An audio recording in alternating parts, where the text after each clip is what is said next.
Hello అండి, నమస్తే. అందరు బాగున్నారా? కథా కమనీయం ఛానల్కి స్వాగతం. నేను మీ శైలజ. మనం యండమూరి వీరేంద్రనాథ్ గారు రచించిన అతడు ఆమె ప్రియుడు నవల చదువుకుంటున్నాం కదా. 10వ భాగంలో ఏం జరిగిందో చూద్దాం. చుట్టూ గాఢమైన నిశ్శబ్దం, చీకటి. సిరిచందన అరవటం ఎప్పుడో మానేసింది. చుట్టూ ప్రపంచమంతా నిశ్శబ్దంలో నిద్రపోతున్నట్లుగా ఉంది. ఇదంతా కల కాదని, నిజమని, తన మరణానికి చివరి అంచున ఉన్నానని అర్థం చేసుకోవటానికి ఎంతోసేపు పట్టలేదు. లేచి నడవాలని, పరిగెత్తాలని, కళ్ళు విదిలించి గంతులెయ్యాలని గుండెలోంచి పొంగుకొస్తున్న కోరికని ఆమె అతి కష్టం మీద అణుచుకుంటోంది. అవన్నీ మతి భ్రమించటానికి మొదటి మెట్లని ఆమెకు తెలుసు. వాటికి లోబడకూడదు. ఆమె తనని తాను కంట్రోల్ చేసుకోవడానికి శతవిధాలా ప్రయత్నించింది. గాఢంగా ఊపిరి తీసుకోవటానికి కూడా భయపడుతోంది. గట్టిగా ఊపిరి పీల్చుకుంటే ఆ పేటికలోని గాలి అయిపోతుందేమోనన్న భయం ఆమెను చుట్టుముట్టింది. 5 నిమిషాలు గడిచేసరికి ఆమె ఆ చీకటికి అలవాటు పడింది. తనకి తానే ధైర్యం చెప్పుకుంది. సిరిచందన, కామ్గా ఉండు. ఏం జరగాలో అది జరిగి తీరుతుంది. నువ్వు గట్టిగా అరిచినా లాభం లేదు. బయటి వాళ్లకు కూడా వినపడవు. మరణం తప్పనిసరైతే దాన్ని ఆహ్వానించు. ఇలా భయపడితే లాభమేముంది? చీకటికి నువ్వు అలవాటు పడాలి, తప్పదు అంటూ తనని తాను సెల్ఫ్ హిప్నటైజ్ చేసుకోవటానికి ప్రయత్నించసాగింది. ఆ విధంగా తనకి తాను ధైర్యం చెప్పుకున్న కొద్దీ ఆమెకు స్వస్థత చేకూరసాగింది. తల మీద ఉన్న వస్తువేమిటో ఇంకా అర్థం కాలేదు. దానికోసం ఆమె తడుముతూ చెయ్యి కొంచెం పక్కకి జరిపేసరికి ఒక ఎలక్ట్రిక్ స్విచ్ లాంటిది కనపడింది. దాన్ని ఆన్ చేసింది. 1000 నక్షత్రాలు ఒక్కసారిగా వెలిగినట్లు ఓ వెలుగు ఆ శవపేటికను కమ్మింది. నిజానికి వెలిగింది ఒక చిన్న 0 వాల్ట్ బల్బు మాత్రమే. కానీ అప్పటి వరకు అంత దట్టమైన చీకటికి అలవాటు పడ్డ ఆమె కళ్ళు ఆ మాత్రం వెలుగును కూడా భరించలేకపోయాయి. ఆమె కళ్ళు గట్టిగా మూసుకుంది. ఆ వెలుగు ఆమెకెంత ఆనందాన్నిచ్చిందంటే ఆ క్షణం తనకు ఆ పేటికలో స్వేచ్ఛ లభించినట్లుగా ఫీల్ అయింది. 2 నిమిషాల తరువాత ఆమె నెమ్మదిగా కళ్ళు తెరిచింది. అది ఒక శవపేటిక. కాళ్ల దగ్గర ఒక చిన్న బాల్చీ లాంటిది ఉంది. మరో పక్క ఫ్యాన్ ఉంది. దాదాపు ఆమె ఎంత పొడవుందో శవపేటిక కూడా అంతే ఉంది. ఆమె చేతులకు గుండ్రంగా తగిలిన వస్తువు ఆ ఫ్యానే. దాని స్విచ్ పక్కనే ఉంది. ఆమె దాన్ని ఆన్ చేసింది. గాలి చల్లగా వీచసాగింది. ఆమెకు కొంత రిలీఫ్ దొరికింది. తను ఉన్న స్థానం నుంచి కొద్దిగా పక్కకి తిరిగి పడుకోవటానికి వీలున్నట్లుగా ఆమె గమనించింది. ఆ సమయంలో అలా పక్కకి తిరగగలగటం కూడా ఆమెకి ఎంతో రిలీఫ్నిచ్చింది. ఈలోగా ఆమె చేతికి మరో వస్తువు తగిలి దాన్ని తీసి చూసింది. అది మంచినీళ్ల సీసా. ఆమె తేలిగ్గా శ్వాస పీల్చుకుంది. లైటు, ఫ్యాను, నీళ్లు ఏర్పాటు చేశారంటే తనని వాళ్ళు చంపటానికి పూనుకోలేదన్నమాట. ఈ ఆలోచన ఆమెకు బాగా ధైర్యాన్ని ఇచ్చింది. తలపక్కగా తడిమి చాక్లెట్ చేతిలోకి తీసుకుంది. దాంతోపాటే మరో కాగితం కూడా తగిలింది. అది ఒక ఉత్తరంగా తోచి ఆమె చదవటం ప్రారంభించింది. అది నిజంగా ఉత్తరమే. వణుకుతున్న చేతులతో దాన్ని పట్టుకుని ఆమె చదవసాగింది. నీ తల వెనుక భాగంలో ఒక బ్యాటరీ ఉంది. లైటు, ఫ్యాను దానికి అమర్చబడి ఉన్నాయి. అదేవిధంగా నువ్వు నీ ఇష్టం వచ్చినంతసేపు వెలుతురిని, గాలిని అనుభవించవచ్చు. అదేవిధంగా నీ తల పక్కన కొద్దిగా ఆహారం కూడా ఉంది. అయితే ఒక్క విషయం, నీ పేటికలో అమర్చబడిన బ్యాటరీ కేవలం 6 గంటలు మాత్రమే పనిచేస్తుంది. కాబట్టి గాలిని, వెలుతురిని పొదుపుగా వాడుకోవాలని నీకు చెప్పాల్సిన అవసరం లేదనుకుంటాను. పోలీసులు మాకు బంగారం అందజేస్తే సరే, లేకపోతే వీఆర్ సారీ, గుడ్ బై. ఆమె ఆ ఉత్తరం కేసి అలాగే చూస్తూ ఉండిపోయింది. కొంచెం సేపటికి ఆమె చప్పున స్పృహలోకి వచ్చినట్లు ఫ్యాన్ ఆఫ్ చేసింది. లైటు మాత్రం ఆర్పేయలేకపోయింది. మనసులోనే తానున్న పొజిషన్ని, తన పేటికని ఊహించుకోసాగింది. ఆమె మనసులో ఒక ఆకృతి రూపుదాల్చుకుంది. ఆమె మరొక 10 నిమిషాలు అలాగే పడుకుని ఉంది. కానీ ఎంతసేపు అలా ఉండగలదు? లోపలికి గాలి పూర్తిగా స్తంభించి తిరిగి ఒక్కపోయసాగింది. ఫ్యాన్ ఆన్ చేసి 1/2 నిమిషం తర్వాత మళ్ళీ ఆఫ్ చేసింది. ఈ పాటికి కిడ్నాపర్లు పోలీసులకి తన విషయం చెప్పుంటారా? పోలీసులు వాళ్ళు అందజేయమన్న ప్రకారం బిస్కెట్లు తీసుకెళ్ళుంటారా? ఆలోచిస్తూ ఆమె నెమ్మదిగా పక్కకి ఒత్తిగిల్లింది. అప్పుడు తగిలింది మరో పరికరం. ఆమె దాన్ని చేతిలోకి తీసుకుని చూసింది. Wireless set. ముందు అదేమిటో ఆమెకు అర్థం కాలేదు. ఆమె ఎన్నడూ వైర్లెస్ను చూడలేదు. ఆ సెట్ మీద మరో చిన్న ఉత్తరం ఉంది. దాన్ని ఎలా ఉపయోగించాలో అందులో వివరంగా వ్రాయబడి ఉంది. ఆమె ఆనందంతో సన్నగా కేక పెట్టింది. ముందు లైటు, తర్వాత ఫ్యాను, ఆ తర్వాత వైర్లెస్ సెట్టు ఆమెను ఆనందంలో ముంచాయి. అయితే అవన్నీ తాత్కాలికమైన ఆనందాలే అని, తను భయంకరమైన నరకంలో గడపబోతున్నానని ఆ క్షణం ఆమెకు తెలియదు. ఉత్తరం చివరి భాగంలో ఈ విధంగా ఉంది: ఈ వైర్లెస్ సహాయంతో నువ్వు కావాలంటే మీ వాళ్ళతో మాట్లాడొచ్చు. ఇది వన్ వే ట్రాఫిక్. వైర్లెస్ అంటే నువ్వు కావాలనుకుంటే మీ వాళ్ళతో మాట్లాడవచ్చు, కానీ అటునుంచి వాళ్ళు నిన్ను కాంటాక్ట్ చేయలేరు, ఎందుకంటే నీ వేవ్ లెంగ్త్ వాళ్ళకి తెలియదు కాబట్టి. చివరగా ఓ సలహా: ఒక ఫ్యాన్ గంట సేపు తిరిగితే అయ్యే బ్యాటరీ ఖర్చుకి, ఒక లైటు 2 గంటల పాటు అయ్యే ఖర్చుకి దాదాపు 10 రెట్లు ఈ వైర్లెస్ ఉపయోగిస్తే ఖర్చు అవుతుంది. అందువల్ల క్లుప్తంగా మాట్లాడు. 1 నిమిషం నువ్వు మీ వాళ్లతో మాట్లాడితే 10 నిమిషాలు నీ బ్యాటరీ తాలూకు జీవితం ఖర్చయిపోతుందని గుర్తుంచుకో. ఆమెకు అదే పెద్ద వరంలాగా కనపడింది. ఆ నిశ్శబ్దాన్ని భంగపరచడం కోసం, తన వాళ్లతో మాట్లాడడం కోసం దేవుడే ఆ వైర్లెస్ పంపించాడని ఆ క్షణాన ఆమెకు అనిపించింది. కిడ్నాపర్స్ ప్లాన్లో అది ఒక అత్యంత కీలకమైన అంశమని ఆమె ఊహించలేదు. కమిషనర్ అశ్వత్థామ దీర్ఘాలోచనలో ఉన్నాడు. కిడ్నాపర్స్ స్ట్రాటజీ అతనికి అర్థమైంది. ఏ విషయమూ చెప్పకుండా వాళ్ళు మౌనంగా ఉంటే తమకు మరింత టెన్షన్ పెరుగుతుందని, వాళ్ళు చెప్పిన కండిషన్స్కి ఒప్పుకోక తప్పని మానసిక పరిస్థితి ఏర్పడుతుందని వాళ్లకు తెలుసు.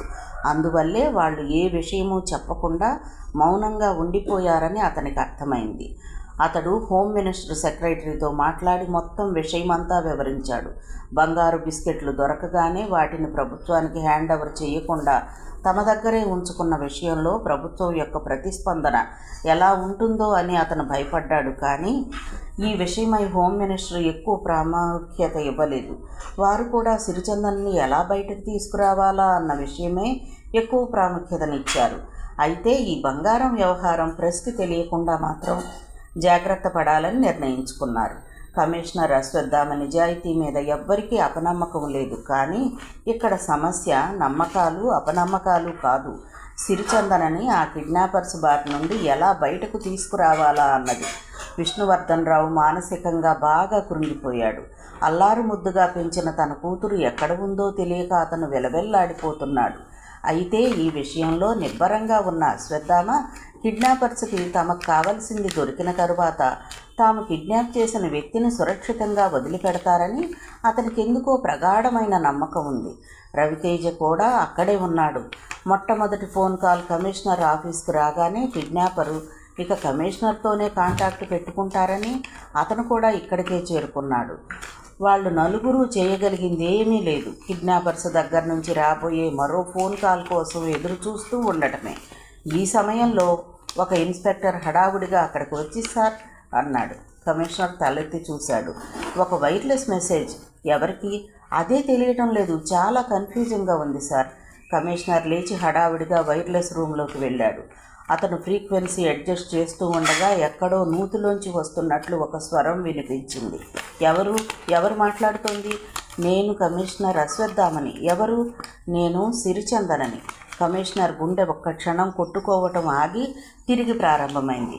ఎగ్జైటింగ్గా సిరిచందన అని అరిచాడు. ఆమెకి వైర్లెస్లో మాట్లాడడం సరిగ్గా తెలియనట్లు ఇటువైపు నుంచి కమిషనర్ మాట్లాడుతూ ఉండగా అటు నుంచి ఆమె కూడా మాట్లాడడం ప్రారంభించింది. ముందు ఆమెకు ఆ విషయం నేర్పాల్సి వచ్చింది. కమిషనర్ అన్నాడు, నేను మాట్లాడడం అవగానే ఓవర్ అంటాను, అప్పుడు నువ్వు ఆన్ చెయ్యాలి. నువ్వు మాట్లాడడం అవగానే ఓవర్ అనాలి, అప్పుడు నేను ఇక్కడ ఆన్ చేస్తాను. సిరిచందన ఆ విషయం తెలుసుకున్నట్లు, నేను అంకుల్ సిరిచందనని, ఓవర్ అంది. ఎక్కడి నుంచి మాట్లాడుతున్నావు నువ్వు? ఈ వైర్లెస్ నీకెక్కడిది? ఒక చిన్న పేటికలో నన్ను బంధించారు, నీళ్లగుంటలో ఎక్కడో పడేశారు. మీతో కాంటాక్ట్ పెట్టుకోవటం కోసం ఈ వైర్లెస్ ఇచ్చారు నాకు. కానీ అంకుల్, నేను ఎక్కువసేపు మాట్లాడలేను, ఎందుకంటే దీనికి ఉన్న బ్యాటరీ అయిపోతే నాకు ఈ పేటికలో గాలి వెలుతురు కూడా ఉండదు, ఓవర్. కమిషనర్కి విషయం అర్థమైంది. కిడ్నాపర్స్ తమని మరింత ఇరుకును పెట్టడం కోసం ఆమెకు ఒక వైర్లెస్ కూడా ఇచ్చారు. శవపేటికలో పెట్టారంటే ఆమె మరెంతోసేపు ప్రాణాలతో బతకదు. ఆ విషయం తాము తెలుసుకోవటం కోసం ఈ విధంగా చేశాడు. ఇప్పుడిక ఆమె వైర్లెస్లో రక్షించమని అడుగుతూ ఉంటే తాము నిస్సహాయంగా చూస్తూ ఉండిపోవాలి. మానసికంగా తమను దెబ్బతీయటం కోసం కిడ్నాపర్స్ వేసిన రెండో ఎత్తు ఇది. ఆ పరిస్థితిలో కూడా ఖాన్ తెలివితేటలను అతను మెచ్చుకోకుండా ఉండలేకపోయాడు. పోలీసులు వాళ్లను పట్టుకోవటానికి ఏమాత్రం వల వేసినా అక్కడ సిరిచందన ప్రాణాలు పోతాయి.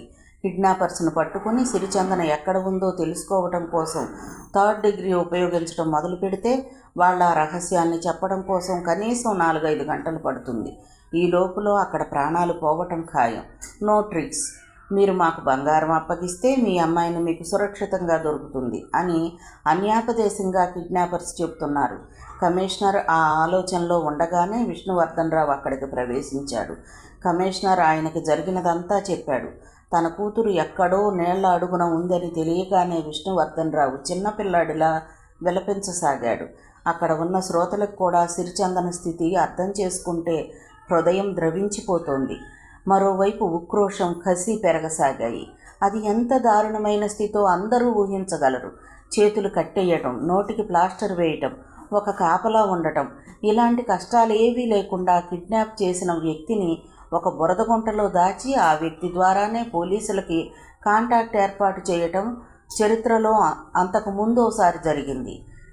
ఒక్కసారి కమిషనర్ ఆ వైర్లెస్ సెట్ దగ్గరే కూర్చుని ఉన్నాడు. మళ్ళీ మరొక 5 నిమిషాల తర్వాత వైర్లెస్ నుంచి వార్త వచ్చింది. అంకుల్, నేను. మీ నాన్నగారు ఇక్కడే ఉన్నారు, మాట్లాడతావా? విష్ణువర్ధన్ రావు చప్పున వైర్లెస్ సెట్ ముందుకు లాక్కుని, అమ్మా సిరి, నేను. ఎలా ఉన్నావు? ఎక్కడ ఉన్నావు? ఏం చేస్తున్నావు అని ప్రశ్నల వర్షం కురిపించాడు. అట్నుంచి సిరిచందన, ఇక్కడంతా చీకటిగా ఉంది నాన్న. లైట్ ఆర్పివేశాను, ఫ్యాన్ కూడా తీసేశాను. అన్నిటినీ వాడితే బ్యాటరీ ఎక్కువ కాలం రాదు. నేనెక్కడున్నానో నాకు తెలియదు. మళ్ళీ గంట తర్వాత మీ కాంటాక్ట్లోకి వస్తాను బతికుంటే అని స్విచ్ ఆఫ్ చేసింది. అశ్వత్థామ పిడికిలు బిగించి కసిగా అరిచేతిలో కొట్టుకున్నాడు. అతనికి ఏం చెయ్యాలో తోచలేదు. 1 వే ట్రాఫిక్. వైర్లెస్ కాబట్టి అవతలి వ్యక్తి ఎక్కడి నుంచి మాట్లాడుతున్నాడో తెలుసుకోవటం కూడా కష్టమే. ఒకవేళ తెలుసుకోగలిగితే ఈ 4-5 గంటల్లో కష్టం. అతనికి నిశ్చయంగా తెలుసు, ఎటువంటి పరిస్థితుల్లోనూ సిరిచందన ఆ శవపేటికలో 4-5 గంటల కంటే ఎక్కువసేపు బతకదని. ఆ టైంకి ఒక వ్యక్తి లోపలికి ప్రవేశించడం. నమస్తే అన్నాడు చేతులు జోడిస్తూ. కమిషనర్ విసుగ్గా ఏం కావాలి అని ప్రశ్నించాడు. ఆ సమయంలో ఆ ఆగంతకుడి ప్రవేశం కమిషనర్కి విసుగు కల్పించడంలో ఆశ్చర్యమేమీ లేదు. నేను ఈ వీధి చివర కిరాణా షాపు ఓనర్ని సార్. అయితే ఇప్పుడు ఫోన్ వచ్చింది. ఎవరో మీకు విషయం చెప్పమని ఫోన్ చేశారు. అశ్వత్థామ చప్పున కుర్చీలోంచి లేస్తూ ఏమని అని అడిగాడు ఉద్వేగంగా. పోలీస్ కమిషనర్ ఆఫీస్కి ఎదురుగా ఉన్న పోస్ట్ బాక్సులో ఒక కాగితం ఉంటుంది, అది చదవమని కమిషనర్ గారికి చెప్పు అన్నాడు. నాకు మొదట్లో ఎవరో ఆకతాయివాడు ఫోన్ చేశాడనిపించింది సార్, కానీ ఇది చెప్తే మంచిదేమో అనిపించి వచ్చాను. చాలా మంచి పని చేశావు భుజం తడుతూ అన్నాడు కమిషనర్.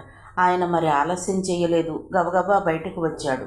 బయట ఉన్న కమిషనర్ సిబ్బంది ఆశ్చర్యంగా ఆయన కేసు చూస్తున్నారు. ఆయన రోడ్డు క్రాస్ చేసి అవతల వైపు ఉన్న పోస్ట్ బాక్స్ దగ్గరకు వెళ్ళాడు. పోస్టల్ బాక్సులో ఉన్న తాళాన్ని బద్దలు కొట్టడం చట్టరీత్యా సమంజసం కాదని ఆయనకు తెలుసు. కానీ ఆయన అవేమీ ఆలోచించే స్థితిలో లేడు. క్షణం గడుస్తున్న కొద్దీ అక్కడ సిరిచందన మృత్యుముఖానికి దగ్గరగా వెళుతోంది. సిబ్బందితో ఆ తాళాన్ని బద్దలు కొట్టమని చెప్పాడు. సిబ్బంది పోస్ట్ బాక్స్ తెరుస్తూ ఉండగా ఆయన ఆలోచనలు రకరకాలుగా సాగాయి. కిడ్నాపర్స్ ఎక్కడా బయటపడకుండా ఒక్కొక్క ఎత్తు వేస్తూ రావటం ఆయనకు ఆశ్చర్యాన్ని కలిగించింది. ఈ లోపులో పోస్ట్ బాక్సులోంచి కాగితాన్ని బయటకు తీశారు సిబ్బంది. తెల్ల కాగితం మీద క్లుప్తంగా వ్రాయబడి ఉంది. సాయంత్రం 5ంటికి గోదావరి ఎక్స్ప్రెస్లో కుడివైపు కూర్చుని ఒక వ్యక్తి బయలుదేరాలి. ఎక్కడో ఓ చోట పొలాల మధ్య ఎర్రదండ కనపడుతోంది. వెంటనే కంపార్ట్మెంట్లోంచి బ్రీఫ్ కేసులు బయటకు విసిరేయాలి. ఆ తరువాత అరగంటకి మీ అమ్మాయి ఎక్కడ బంధింపబడి ఉందో తిరిగి చెప్పడం జరుగుతుంది. అంతే. ఆ 4-5 వాక్యాలే ఉన్నాయి. కమిషనర్ ఆ కాగితాన్ని పట్టుకుని తన ఆఫీసులోకి వచ్చాడు. గోదావరి ఎక్స్ప్రెస్ అంటే మరో 3 గంటలు. ఆయన పిడికిళ్ళు బిగుసుకున్నాయి. ఎవరి మీదో తెలియని కసి 3 గంటల పాటు సిరిచందన శవపేటికలో ఉండాలి అన్న ఆలోచనే ఆయన్ని ఉక్కిరి బిక్కిరి చేస్తోంది. మరోవైపు విష్ణువర్ధన్ రావుని పట్టుకోవటం కష్టమవుతోంది. ఆయన్ని ట్రీట్ చేయడానికి వచ్చిన డాక్టర్తో రహస్యంగా ఆయనకి సెడటివ్ ఇమ్మని సలహా ఇచ్చాడు అశ్వత్థామ. ఆ విధంగా ఆయనకి ఇంజెక్షన్ ఇవ్వబడింది. విష్ణువర్ధన్ రావు నిద్రలోకి జారుకున్నాడు. అశ్వత్థామ కుర్చీలో కూర్చుని కళ్ళు మూసుకున్నాడు.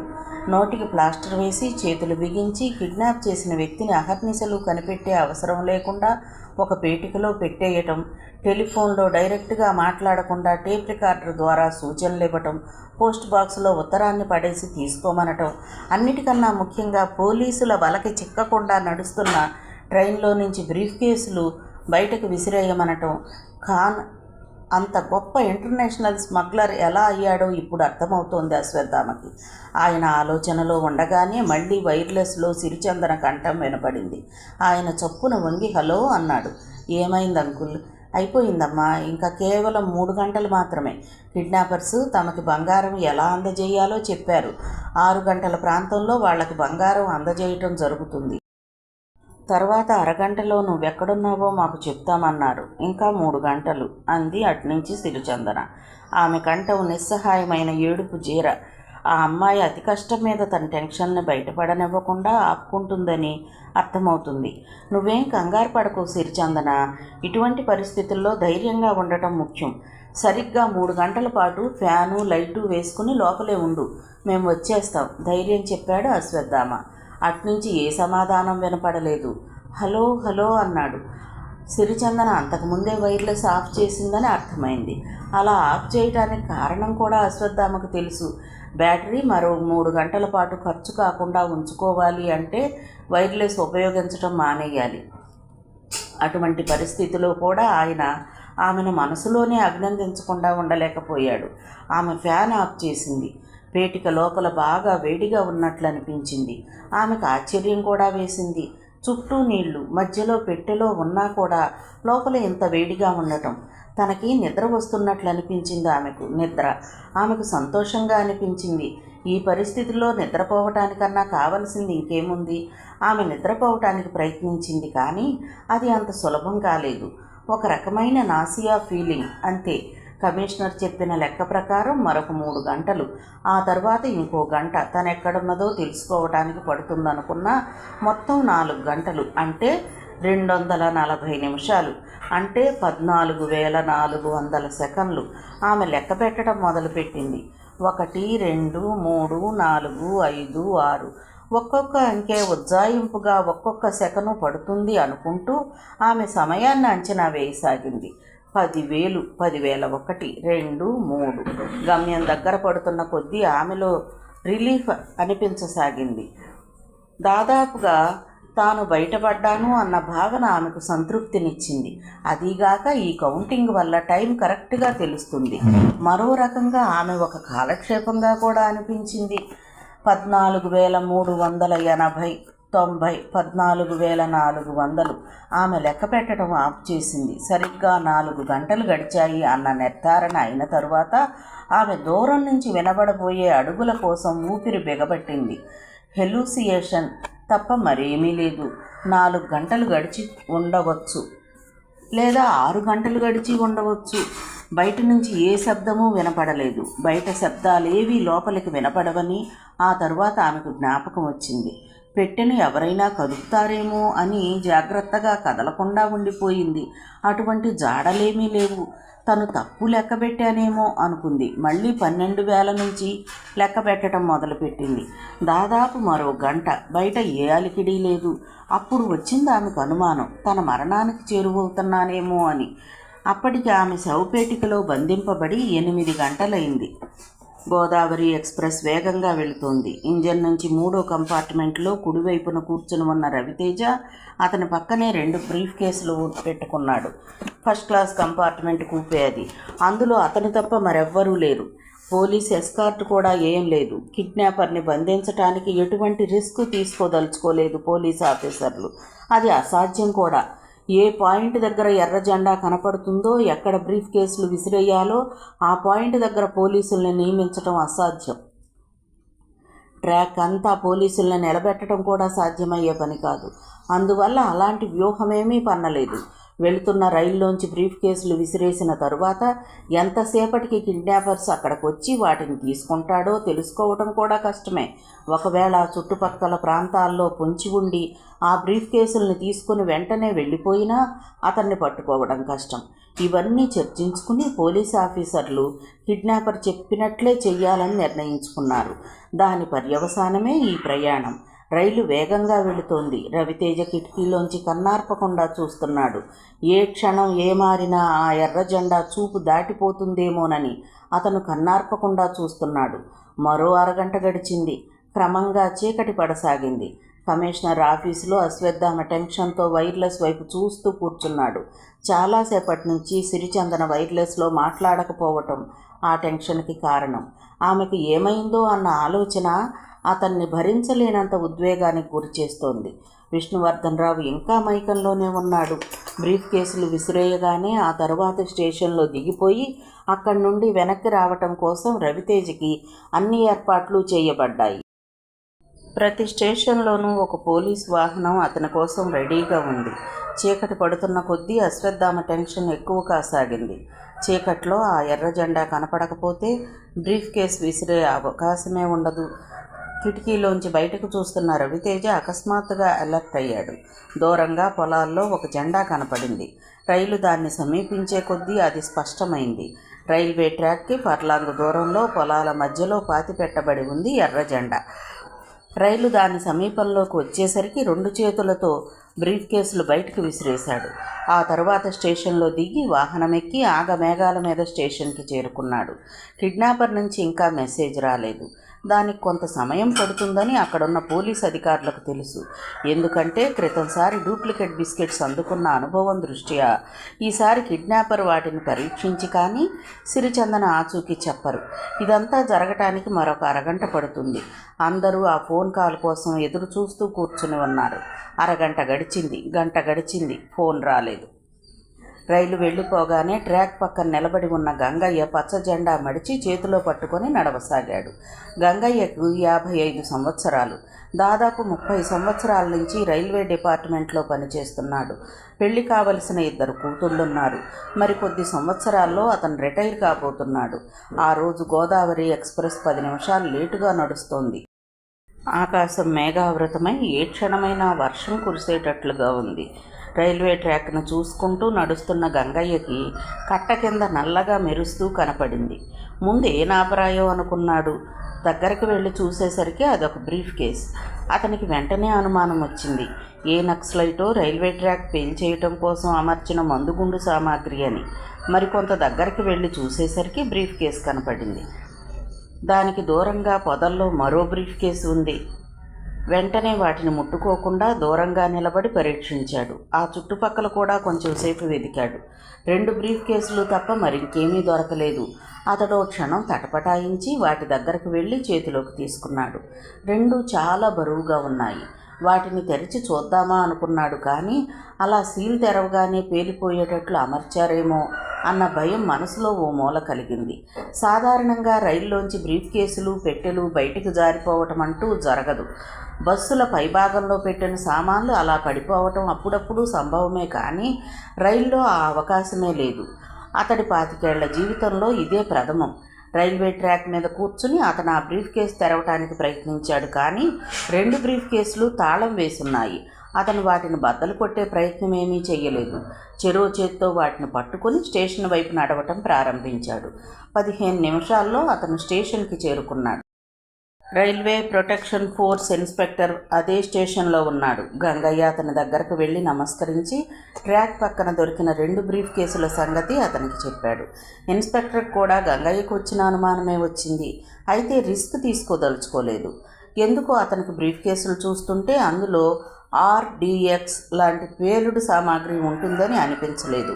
ఒక బ్రీఫ్ కేసు బద్దలు కొట్టాడు గంగయ్య. మరికొంతమంది రైల్వే సిబ్బంది, ప్రొటెక్షన్ ఫోర్స్ అందరూ చూస్తూ ఉండగా అతను బ్రీఫ్ కేసు తెరిచాడు. ఒక్కసారిగా అక్కడ కలవరం రేగింది. అందరి కళ్ళకి తాము చూస్తున్నది కలో నిజమో అర్థం కాలేదు. అంత బంగారాన్ని ఎవ్వరూ తమ జీవితంలో చూసుండరు. ఆ గది అంతా గుసగుసలతోనూ వ్యాఖ్యానాలతోనూ నిండిపోయింది. అందరిలోనూ సంచలనం. గంగయ్య మాత్రం తేలిగ్గా ఊపిరి పీల్చుకున్నాడు. అవే బ్రీఫ్ కేసుల్ని దొరికిన చోట తెరిచి ఉంటే అంత బంగారం చూసి తన మనసు తప్పకుండా చెదిరి ఉండేది. పెళ్లి కావలసిన కూతుళ్ళు గుర్తొచ్చారు. ఆ బంగారాన్ని అమ్మితే మిగతా జీవితం అంతా హాయిగా గడిచిపోతుంది. కానీ 30 ఏళ్ల నిజాయితీ మంట కలిసిపోతుండేది. తనకు ఆ స్థితి కల్పించనందుకు మనసులోనే దేవుడికి కృతజ్ఞతలు చెప్పుకున్నాడు. రైల్వే ప్రొటెక్షన్ ఇన్స్పెక్టర్ గంగయ్య దగ్గరకు వచ్చి అభినందిస్తున్నట్లు భుజం తట్టి, నీలాంటి నిజాయితీ పరులు ఈ రోజుల్లో చాలా తక్కువ గంగయ్య, మంచి బహుమతి నీకు రికమెండ్ చేస్తాను అన్నాడు. గంగయ్య చేతులు జోడించి ఊరుకున్నాడు. ఒక కిడ్నాప్ కాబడిన వ్యక్తి ప్రాణాలు రక్షించడం కోసం పోలీస్ డిపార్ట్మెంటే ట్రైన్లోంచి ఆ బ్రీఫ్ కేసులు విసిరేసిందని అక్కడున్న వారికి ఎవ్వరికీ తెలియదు. రవితేజ దిగింది ఆ స్టేషన్లోనే. అయితే అతను మామూలుగా ఏదో పని మీద ఆ ఊరు వచ్చి దిగాడని అక్కడి వాళ్ళు అనుకున్నారు. రైల్వే ప్రొటెక్షన్ ఇన్స్పెక్టర్ ఆ బ్రీఫ్ కేసులను జాగ్రత్తగా సీల్ చేసి రైల్వే స్టేషన్ లాకర్లో పెట్టాడు. ఆ తర్వాత ట్రైన్లో వాటిని సెక్యూరిటీ గార్డులనిచ్చి హైదరాబాదు పంపించడం కోసం ఏర్పాట్లు చేశాడు. రైల్వే ప్రొటెక్షన్ ఫోర్స్ కేంద్ర ప్రభుత్వానికి సంబంధించిన విభాగం. దానికి స్టేట్ గవర్నమెంట్కి సంబంధం లేదు. అప్పుడప్పుడు రైల్వే పోలీస్తో కలిసి కేసుల్ని డీల్ చేసినా ఎక్కువగా అది స్వతంత్ర ప్రతిపత్తి గల విభాగంగానే పనిచేస్తుంది. అందువల్ల రైల్వే ట్రాక్ పక్కన దొరికిన బ్రీఫ్ కేసులు ఆ ఊరి పోలీస్ స్టేషన్లో అందజేయకుండా తన డిపార్ట్మెంట్ ద్వారా డీల్ చేయాలని అతను అనుకోవడంలో తప్పులేదు. కమిషనర్ అశ్వత్థామ మాత్రం ఆ బ్రీఫ్ కేసుల్ని కిడ్నాపర్ తీసుకునే ఉంటాడని, తమకు ఫోన్ వస్తుందని భావిస్తూ టెలిఫోన్ పక్కనే కూర్చుని ఉన్నాడు. తాము ఎవరికైతే అందజేయాలనుకున్నారో ఆ వస్తువు అతనికి అందలేదని, అవి కేంద్ర ప్రభుత్వానికి చేరటం కోసం మరో చోట భద్రపరిచి ఉన్నాయని కమిషనర్కి తెలియదు. 8 అయ్యింది, ఫోన్ రాలేదు. ఆమె లెక్క పెట్టడం మానేసింది. అప్పటికి తమ శవపేటికలో బంధింపబడి 6-7 గంటలకు పైగా అయి ఉంటుందని ఆమెకు నిశ్చయంగా తెలుసు. అయినా తనను రక్షించటానికి ఎవ్వరూ రాలేదంటే బహుశా బంగారం తిరిగి ఇవ్వటానికి ప్రభుత్వం ఒప్పుకోకపోయి ఉండొచ్చు. లేదా బంగారం తీసేసుకుని తను ఎక్కడ ఉన్నదో చెప్పకుండా కిడ్నాపర్ మాయమైపోయి ఉండొచ్చు. ఆమెకి ఈసారి భయం వేయలేదు. తన మరణం గురించి ఆలోచించసాగింది. తను ఏ విధంగా మరణిస్తుంది? ఆకలి వల్ల కాదు. ఎందుకంటే మరికొద్దిసేపట్లో బ్యాటరీ క్షీణించగానే గాలి ఆడటం మానేస్తుంది. పేటికలో ఆక్సిజన్ తక్కువైతే ఆ మరణం ఎలా ఉంటుంది? ఊపిరితిత్తులు నొక్కుకుపోయి శరీరం గిలగిలా కొట్టుకుంటూ నో, ఆ విధంగా ఆలోచనలు కొనసాగనివ్వకూడదు. ఆ ఫోబియా మరింత బాధాకరం. ఈసారి ఆమె తనలో తాను సంతోషంగా ఉండడానికి ప్రయత్నించింది. సన్నగా పాట పాడటం ప్రారంభించింది. రఘుపతి రాఘవ రాజారాం పతీత పావన సీతారాం. నిమిషం పాటు పాడి ఆమె పాట ఆఫ్ చేసింది. తల పక్కగా తడిమి చూసింది. రొట్టె చిన్న భాగం మిగిలి ఉంది. అది తిని నీళ్ల సీసా నోటి దగ్గరకు తీసుకుంది. వెల్లకిలా పడుకుని సీసాతో నీళ్లు తాగడం కష్టమైన పని. కానీ అంతకన్నా మరో దారి లేదు. ఆమె నీళ్లు తాగి సీసా మూత బిగించింది. నిజానికి ఆమెకు ఆకలిగా లేదు. కానీ ఏదో ఓ పని చేయకపోతే పిచ్చెక్కేలా ఉంది. గట్టిగా గొంతెత్తి పాటలు పాడాలని కోరిక కలిగింది. కొంచెంసేపు కాళ్లతో చెక్కని లయబద్ధంగా కొట్టింది. ఇన్సేవిటీ. తాను దగ్గరగా వెళుతున్నానని ఆమెకు అర్థమవుతుంది. కానీ తనను తాను కంట్రోల్ చేసుకోలేకపోతుంది. తనకు రాబోయే వ్యాధి పేరు ఆమెకు తెలుసు. క్లస్ట్రోఫోబియా. ఇరుకు ప్రదేశాల్లోనూ చిన్న చిన్న లిఫ్ట్లలోనూ ఉండటానికి భయపడే వ్యక్తులకున్న వ్యాధిని క్లస్ట్రోఫోబియా అంటారు. చీకట్లో నిండా ముసుగు పెట్టి పడుకోవడానికి కూడా ఈ వ్యక్తులు భయపడతారు. ఈ ఫోబియా నుంచి తనని తాను రక్షించుకోవాలి. ఎలా? ఆమె ఆ విధంగా ఆలోచిస్తూ ఉండగా నుదుటి మీద తడి తగిలింది. మొదట ఆమెకు అర్థం కాలేదు. చెమటేమో అనుకుంది. కానీ తడిమి చూస్తే అది నీటి చుక్క. ఆమె గుండె క్షణం ఆగిపోయింది. నీటి చుక్క. ఆమె కంగారుగా పేటిక పైభాగాన్ని తడిమింది. అక్కడ చెక్క తడిగా తగిలింది. అంటే నీరు లోపలికి ప్రవేశిస్తోందన్నమాట. అప్పుడు ఆమె నో అంటూ పెట్టిన కేక ఆ పేటికను కంపింపజేసింది. కంగారుగా ఆమె స్విచ్ ఆన్ చేసింది. 0 వాల్ట్ బల్బు ఒక్కసారిగా వెలిగింది. సన్నగా మంట వచ్చి ఆరిపోయింది. ఆమె పిడికిళ్ళు బిగించి చెక్కల్ని బలంగా కొడుతూ నో అంటూ అరుస్తూ రక్షించండి రక్షించండి అంటూ కేకలు పెట్టసాగింది. తన అరుపులు ఎవ్వరికీ వినపడనంత దట్టమైన గుహలో ఉన్నానని కూడా మరచిపోయి ఆమె హిస్టీరిక్గా అరవసాగింది. బ్యాటరీ అయిపోయిందన్న సత్యం ఆమెను పిచ్చిదాన్ని చేసింది. పోలీస్ స్టేషన్ లాకప్లో గోడకు ఆనుకుని కూర్చుని ఉన్నాడు మహర్షి. మోకాళ్ల మీద మొహం వంచుకుని కళ్ళు మూసుకొని ఉన్నాడు. అతని మనసు ఇప్పుడు స్తబ్దంగా ఉంది. దీన్ని ఆలోచించే స్థితిలో లేడు. అతను పోలీస్ స్టేషన్లో సరెండర్ అయిన తర్వాత తిరిగి జైలుకి పంపించే ఏర్పాట్లు జరగలేదు. ముందు అతన్ని మెజిస్ట్రేట్ దగ్గర హాజరుపరిచి జైలు బ్రేక్ కేసు కింద మళ్లీ విచారణ జరపాలి. ఈ వ్యవహారం అంతా మరుసటి రోజు జరుగుతుంది. ఆ కారణంగా అతను సెల్లోనే ఉంచబడ్డాడు. ప్రస్తుతం సిరిచందన ఎటువంటి భయంకరమైన పరిస్థితిలో ఉందో తెలిస్తే బహుశా అతను కూడా పిచ్చివాడైపోయేవాడేమో. సమీప కాలంలో అమలు జరగబడే ఉరిశిక్ష గురించి అతనికి ఏమీ చింత లేదు. అతడు ఆలోచిస్తున్నదల్లా సిరిచందన భవిష్యత్తు గురించే. అనవసరంగా తను ఆమె జీవితంలో ప్రవేశించి ఆమె భవిష్యత్తునంతా చిన్నాభిన్నం చేశాడు అన్న వ్యధే ప్రస్తుతం అతన్ని బాధిస్తోంది. ఆ భార్యాభర్తల్ని ఎలా కలపాలా అని ఆలోచించసాగాడు. అంతలోనే అతని ఆలోచన అతనికే నవ్వు తెప్పించింది. జైల్లో కూర్చుని ఉరికంబం ఎక్కబోతూ తిరిగి వాళ్ళిద్దరినీ ఎలా కలపాలి అనుకోవటం చాలా నిరర్థకమైన ఆలోచన. ఏ విధంగానూ జరగని పని అది. అతని ఆలోచనల్లో ఉండగానే శబ్దం వినిపించింది. అతను తలెత్తి చూశాడు. వర్మ అటువైపే వస్తున్నాడు. అతను ఆశ్చర్యంగా లేచి నిలబడి సెల్ తలుపు దగ్గరకు వచ్చాడు. వర్మ దగ్గరకు వచ్చి మహర్షి అన్నాడు. మహర్షి అతని వైపు విస్మయంగా చూస్తూ ఎంత రాత్రి అన్నాడు. స్టేషన్ ఆఫీసర్ నాకు తెలుసు, నా మిత్రుడు అని చెప్పి మాట్లాడాలి అని అడిగాను అన్నాడు వర్మ. నువ్విక్కడ సరెండర్ అయ్యావని సిరిచందన చెప్పింది. మహర్షి ఉలిక్కిపడి సిరిచందన్ నిన్ను కలిసిందా అని అడిగాడు. కలిసింది, అంతేకాదు మొత్తం జరిగిందంతా చెప్పింది. మహర్షి గాఢంగా నిట్టూర్చి ఇలా జరుగుతుందనుకోలేదు వర్మ. అనుకుని ఉంటే నేను అసలు ఆమెను కలుసుకోకపోయేవాడిని అన్నాడు. కలుసుకోవటమే ఒకందుకు మంచిదైందేమోలే. ఆమె భర్త గురించి పూర్తి వివరాలు ఆమెకు తెలిసాయి. మహర్షి చేతులు సెల్ ఊచల చుట్టూ గట్టిగా బిగుసుకున్నాయి. ఏం తెలిసింది వర్మ అని అడిగాడు. మొత్తం అంతా చెప్పేశాను. శ్రీవాణి నీ భార్య అని, నీ భార్య ప్రియుడు రవితేజ అని. ఎందుకు చెప్పావు? ఎప్పుడూ లేనంత కోపంగా అతని కంఠం ధ్వనించింది. వర్మ మాత్రం తాపీగా ఇంతవరకు వచ్చిన తర్వాత ఇక ఏం దాచినా ప్రయోజనం లేదు మహర్షి. ఇప్పటికే నీ మౌనం వల్ల చాలా అనర్థాలు కొని తెచ్చుకున్నావు. ఇక వాటిని కొనసాగనివ్వను అన్నాడు. ఏం చేస్తావు? మొత్తం విషయమంతా కోర్టుకు లాగుతాను. శ్రీవాణి మరణం అనాలోచితంగా జరిగిపోయిందని, దానికి ప్రత్యక్ష సాక్షి రవితేజ అని. ఇదంతా మనం ఒకప్పుడు అనుకున్నదే, కానీ దానివల్ల ప్రయోజనం ఉండదు. రవితేజ కోర్టులో ఏ విషయమూ ఒప్పుకోడు. ఒకప్పుడైతే రవితేజ ఎవరో మనకు తెలియని రోజుల్లో ఇవన్నీ మనం ఆలోచించాం. కానీ ఇప్పుడు అతను సిరిచందన భర్త. అతనికి పరువు నష్టం కలిగించే పని నేనేమీ చెయ్యను దృఢంగా అన్నాడు మహర్షి. వర్మ విసుగ్గా అతని వంక చూశాడు. నువ్వు సెంటిమెంట్ను పట్టుకుని వేలాడకు. ఆఖరికి సిరిచందన కూడా ఆమె భర్త మీద ఏ సదభిప్రాయము వెల్లడించలేదు. విషయాలన్నీ మేము చర్చించుకున్నాం కూడా. ఒకవేళ మీరు ఇదంతా చేసినా కూడా దానివల్ల ఏమీ ఫలితం ఉండదన్న విషయం మీకు తెలుసా? మహర్షి కటువుగా అడిగాడు. తెలుసు, ఫలితం ఉండదని. ఏ పని చెయ్యకపోవటం కూడా మంచిది కాదు. మన ప్రయత్నాలు మనం చెయ్యాలి. ఏం చేస్తావు? నిరాహార దీక్ష చేస్తాను. ఏమిటి? అవును, ఏదో ఓ విధంగా ఇదంతా పేపర్లకు ఎక్కాలి. రవితేజ డిస్టర్బ్ అవ్వాలి. రవితేజ ఆఫీస్ ముందు, ఇంటి ముందు టెంట్ వేస్తాను. మొత్తం విషయమంతా పేపర్లకు ఎక్కిస్తాను. పరువు పోయిన తర్వాత రవితేజ దిగిరాక తప్పదు. అప్పుడైనా మారతాడేమో చూద్దాం. మారడు. ఇదంతా కేవలం మనిద్దరం కలిసి చేస్తున్న వ్యవహారం అంటాడు. అంతేకాదు, తన భార్యకు నేను ప్రియుడినని కూడా పేపర్లకు వెల్లడిస్తాడు.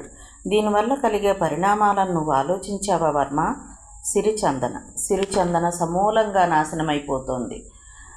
సమాజంలో ఎక్కడికి వెళ్ళినా ఆమెను వేలెత్తి చూపుతారు. ఇదంతా జరగనివ్వను. నా కంఠంలో ప్రాణముండగా జరగనివ్వను ఆవేశంగా అన్నాడు. వర్మ అతని వైపు సానుభూతిగా చూశాడు. జరిగి తీరుతుంది మహర్షి. నేను సిరిచందన ఇంతకు ముందే చెప్పినట్లుగా ఈ విషయాలన్నీ చర్చించుకున్నాం. ఏది ఏమైనా మేం చెయ్యాల్సింది చేస్తాం. నీ సహకారం ఉన్నా లేకపోయినా సరే ఆ విషయం చెప్పడానికే వచ్చాను అని అక్కడి నుండి కదిలాడు. వర్మ ప్లీజ్, నేను చెప్పేది విను అని అరుస్తున్నా కూడా వినిపించుకోకుండా అక్కడి నుండి బయటకు వచ్చాడు. మహర్షి నిశ్చేష్టుడై నిలబడిపోయాడు. అతని హృదయం మౌనంగా రోదించసాగింది. ఆవేశంలో తన స్నేహితురాలు కలిసి తీసుకున్న ఈ నిర్ణయం ఎటుదారి తీస్తుందో తలుచుకుంటుంటేనే అతని మనసు కలవరపడుతుంది. జరగబోయేది ఏమీ ఉండదు. తనకు ఉరిశిక్ష పడుతుంది. నిరాహార దీక్షలని, పేపర్లో వార్తల్ని కోర్టు పరిగణించదు. తనకు ఉరిశిక్ష పడి ఈ లోకం నుంచి నిష్క్రమించడం తరువాత మిగిలేది సిరిచందన మాత్రమే. అప్పటికే జరగవలసిన అన్యాయమంతా జరిగిపోతుంది. ఇద్దరూ కలిసి ఆవేశంలో తీసుకున్న నిర్ణయం యొక్క పరిణామం తరువాత సిరిచందన జీవితకాలం మొత్తం అనుభవిస్తూ ఉండక తప్పదు. అతడు వెనక్కి వచ్చి యథాస్థానంలో కూర్చున్నాడు. తను ఒక్కసారి సిరిచందనను కలుసుకోవాలి. కలుసుకుంటే ఆమెను కన్విన్స్ చేయగలడు. కానీ ఎలా? మహర్షి ఈ విధంగా ఆలోచనలతో సతమతమవుతూ ఉండగా పోలీస్ స్టేషన్ నుంచి బయటకు వచ్చిన వర్మ ఇంటి వైపు నడవసాగాడు. అతని మనసంతా ఉద్వేగంగా ఉంది. అతనికి ఎందుకో ఈ విధంగా చేయటం ద్వారా మహర్షిని ఉరికంబం నుంచి తప్పించగలను అన్న నమ్మకం కలిగింది. ఏ మనిషి అయినా ఏదో ఒక చోట మానసికంగా బ్రేక్ అవుతాడు. రవితేజని ఆ విధంగా బ్రేక్ చేయగలిగితే చాలు. నువ్వు కోర్టులో చెప్తావా, లేక నేను నీ పరువుని బజారుకేడ్చనా అని తను బేరం పెడితే అందులో లాజిక్ ఉన్నా లేకపోయినా రవితేజలో భయం కలుగుతుంది. ఆ భయం చాలు. ఏమాత్రం అవకాశం ఉన్నా రవితేజ కోర్టుకు రావటానికి ఒప్పుకుంటాడు. సిరిచందన మరణం అంచున ఉందని, తను చేస్తున్న ప్రయత్నాలన్నీ ఎందుకు లాభించవని తెలియని వర్మ పబ్లిక్ ఫోన్ దగ్గరకు వెళ్ళాడు. నంబర్ డైల్ చేసి హలో అన్నాడు. అట్నుంచి ఎస్ రవితేజ స్పీకింగ్ అన్న కంఠం వినపడగానే నేను వర్మని అన్నాడు. అట్నుంచి చిరాగ్గా వర్మెవరు అని వినిపించింది. మహర్షి ప్రసక్తి రాగానే రవితేజలో సంచలనం కలిగినా దాన్ని కప్పిపుచ్చుకుంటూ ఇప్పుడు నేనేమి మాట్లాడే స్థితిలో లేను, నాకు చాలా అర్జెంట్ పనులున్నాయి అంటూ అట్నుంచి ఫోన్ పెట్టేయబోయాడు. నే చెప్పేది వింటే మీరంత సులభంగా ఫోన్ పెట్టేయరు తాపీగా అన్నాడు Varma. What nonsense you are talking? The nonsense by name Srivani. What? అప్పుడు వర్మ తను చేయదలుచుకున్న కార్యక్రమం గురించి చెప్పడం ప్రారంభించాడు. కమిషనర్ అశ్వత్థామ చిరాగ్గా పచారులు చేస్తున్నాడు. ఆ గదిలో ఉన్న పోలీస్ ఆఫీసర్లందరూ మౌనంగా నిశ్శబ్దంగా కూర్చొని ఉన్నారు. గట్టిగా ఊపిరి తీయటానికి కూడా వారికి భయంగా ఉంది. అయితే ఆ భయం తమ పై అధికారిని చూసి కాదు. అక్కడున్న ప్రతి వారి మనసులోనూ సిరిచందన ప్రస్తుత పరిస్థితే కదలాడుతోంది. కిడ్నాపర్ దగ్గర నుంచి ఫోన్ కాల్ రాలేదు. అక్కడ సిరిచందన బతుకుందో, ఆమె ప్రాణాలు అప్పటికే పోయాయో ఎవ్వరికీ తెలియదు. ఆ స్థితిలో ఎవ్వరూ మాట్లాడడానికి కూడా సాహసించలేదు. అక్కడ ఉన్న ప్రతి ఒక్కళ్ళు పేలడానికి సిద్ధంగా ఉన్న అగ్నిపర్వతాల్లా నిస్సహాయంగా కూర్చుని ఉన్నారు. ఆవేశంతో రగిలిపోతూ ఏం చెయ్యాలో తోచక, ఎవరిని నిందించాలో తెలియక ఫ్రస్ట్రేషన్తో ఆవేశంతో ఊగిపోతున్నారు. డ్యామిట్! అశ్వత్థామ వచ్చి కుర్చీలో కూర్చుని తనలో తానే మాట్లాడుకుంటున్నట్లు వాళ్ళు అడిగినట్లే బంగారం అందజేశాం. ఇంకా ఎందుకు మనకు ఫోన్ చేయరు? అక్కడ ఆ అమ్మాయి పరిస్థితి ఏమిటో కనీసం ఊహించగలుగుతున్నారా? అసలు వాళ్ళు మనుషులేనా, నరరూప రాక్షసులా అన్నాడు. ఎవ్వరూ మాట్లాడలేదు. కమిషనర్ రవితేజ వైపు తిరిగి వాళ్ళు అడిగినట్లే బ్రీఫ్ కేసులు విసిరేసావు కదూ అన్నాడు. ఎస్ సార్ అన్నాడు రవితేజ. మరి అన్నాడు అశ్వత్థామ. అది వాళ్ళకు అందలేదా, లేకపోతే తీసుకోవడానికి ఆలస్యమైందా? అది నిజమైన బంగారమో కాదో తెలుసుకోవటానికి ఎంతసేపు పట్టిందా? అతని మాటలు పూర్తి కాకముందే ఇన్స్పెక్టర్ కిరణ్ లోపలికి ప్రవేశించాడు. అతని మొహంలో భయము, జంకు కొట్టొచ్చినట్టు కనపడుతున్నాయి. సార్ అన్నాడు సందిగ్ధంగా. ఆఫీసర్లందరూ అతని వైపు చూశారు. ఇప్పుడే రైల్వే స్టేషన్ నుంచి ఒక న్యూస్ వచ్చింది సార్. రైల్వే ట్రాక్ పక్కన పడి ఉన్న బ్రీఫ్ కేసుల్ని లైన్మెన్ స్టేషన్లో అందజేశాడట. అవి ప్రస్తుతం రైల్వే ప్రొటెక్షన్ ఫోర్స్ కస్టడీలో ఉన్నాయట. అతని మాటలు పూర్తి కాలేదు. ఆఫీసర్లందరూ ఒక్కసారి తెల్లబోయి ఒకరి మొహాలొకరు చూసుకున్నారు. అనుకోని ఆ పరిణామానికి కోపం పట్టలేక అశ్వత్థామ పిడికిలి బిగించి బలంగా బల్ల మీద కొడుతూ నాన్ సెన్స్ అని అరుస్తూ విసురుగా కుర్చీలోంచి పైకి లేస్తూ ఇది ఎలా జరిగింది, ఎలా జరుగుతుంది అని అరిచాడు. ఎవ్వరూ మాట్లాడలేదు. అందరి మనసుల్లోనూ ఒక్కటే ప్రశ్న, ఎలా, ఇప్పుడెలా? అశ్వత్థామ తనని తాను కంట్రోల్ చేసుకోవడానికి ప్రయత్నించాడు. అనుకున్న ప్రకారం కిడ్నాపర్ అక్కడికి వచ్చి చూసుంటాడు. బ్రీఫ్ కేసులు లేకపోయేసరికి వెళ్ళిపోయి ఉంటాడు. అంటే సిరిచిక శవపేటికలోనే ఉండి ఉంటుంది. ఇటేమో కిడ్నాపర్ తనని పోలీసులు మోసం చేశారనుకుని ఉండి ఉంటాడు. ఇప్పుడు తమతో అతను తిరిగి కాంటాక్ట్ పెట్టుకుంటాడా, లేక మొత్తం ఆపరేషన్ వదిలేస్తాడా? ఆ ఆలోచన రాగానే వణికిపోయాడు అశ్వత్థామ. రవితేజ మొహం పాలిపోయింది. విష్ణువర్ధన్ రావు నోట మాట లేక అచేతనంగా ఉన్నాడు. కమిషనర్ కిరణ్తో నాకు హోమ్ మినిస్టర్ కనెక్షన్ ఇవ్వమని చెప్పు, వీలైతే ఢిల్లీ కూడా మాట్లాడతాను. ముందు ఆ బంగారం బ్రీఫ్ కేసులను వెనక్కి తెప్పించు అని అరిచాడు. కిరణ్ హడావుడిగా అక్కడి నుండి వెళ్ళిపోయాడు. అక్కడ వాతావరణం తిరిగి యథాస్థితికి రావటానికి మరో 5 నిమిషాలు పట్టింది. తరువాత చేయవలసిందేమిటా అని అక్కడ ఆఫీసర్లందరూ చర్చించడం మొదలుపెట్టారు. వెంటనే ప్రెస్ మీటింగ్ ఏర్పాటు చేయండి. రాత్రికి రాత్రే ఈ న్యూస్ ప్రెస్కి వెళ్ళిపోవాలి. దూరదర్శన్లో కూడా బ్రాడ్కాస్ట్ చేయండి. ఇందులో మన పొరపాటేమీ లేదని, కిడ్నాపర్లు అడిగినట్లే బ్రీఫ్ కేసులు అందజేశామని, పొరపాటున అది వేరొకరి కంట పడిందని కిడ్నాపర్కి తెలియాలి. వాళ్ళు ఎక్కడ అందజేయమంటే అక్కడ తిరిగి అందజేస్తామని న్యూస్ పేపర్లో రావాలి. ఆలస్యం లేకుండా సిరిచందన రిలీజ్ కావాలి, అది ముఖ్యం. అశ్వత్థామ చెబుతున్నాడు. ఒక పోలీస్ ఆఫీసర్ ప్రెస్ కాన్ఫరెన్స్ ఏర్పాటు చేయటం కోసం హడావుడిగా బయటికి వెళ్ళాడు. విష్ణువర్ధన్ రావు కూతురు మీద ఆశలు వదిలేసుకున్నాడు. ఇదంతా జరిగి ఆ న్యూస్ రేపొద్దున పేపర్లో వచ్చి ఆ కిడ్నాపర్ చదివి ఆ బ్రీఫ్ కేసులు అందుకున్న తరువాత సిరిచందన ఎక్కడ ఉందో చెప్పేసరికి మరో 12 గంటలు గడుస్తాయి. ఎటువంటి పరిస్థితిలోనూ సిరిచందన అంతసేపు బతకదు. ఇప్పటికే ఆమె నుంచి వైర్లెస్ మెసేజ్ వచ్చి 4 గంటలు దాటిపోయింది. బహుశా బ్యాటరీ అయిపోయి ఉంటుంది. ఆయన కళ్ళు మూసుకుని తన కూతురి పరిస్థితి ఊహించుకోవటానికి ప్రయత్నించాడు. ఊపిరాడక ఆ చీకట్లో గిలగిలా కొట్టుకుంటున్న కూతురి స్థితి ఆలోచిస్తూ ఉంటే ఆయన కళ్ళ వెంట ధారాపాతంగా నీరు వర్షించసాగింది. కమిషనర్ ఇంకా సూచనలు ఇస్తూనే ఉన్నాడు. సార్ అన్నాడు రవితేజ. కమిషనర్ అతని వైపు చూశాడు. మనం పేపర్లోనూ దూరదర్శన్లోనూ ఈ విధంగా ప్రకటించడం ద్వారా మరెవరైనా ఈ అవకాశాన్ని వినియోగించుకుని ఆ బంగారాన్ని కొట్టేయడానికి వీలు కల్పిస్తున్నామేమో ఇంగ్లీష్లో అన్నాడు. కానీ మనకి ఇంకో దారి ఉంది అన్నాడు అశ్వత్థామ. సిరిచందన బతకాలి, అది కావలసింది. ఈ పరిస్థితిలో ఇంకే మార్గమూ లేదు. మనం ప్రకటించిన దానికి ఒకరికన్నా ఎక్కువ మంది ప్రయత్నిస్తే ఏం చెయ్యాలన్నది అప్పుడు చూసుకుందాం. రవితేజ లేచి దూరదర్శన్ అధికారులను కాంటాక్ట్ చేయడానికి బయటకు వెళ్ళాడు.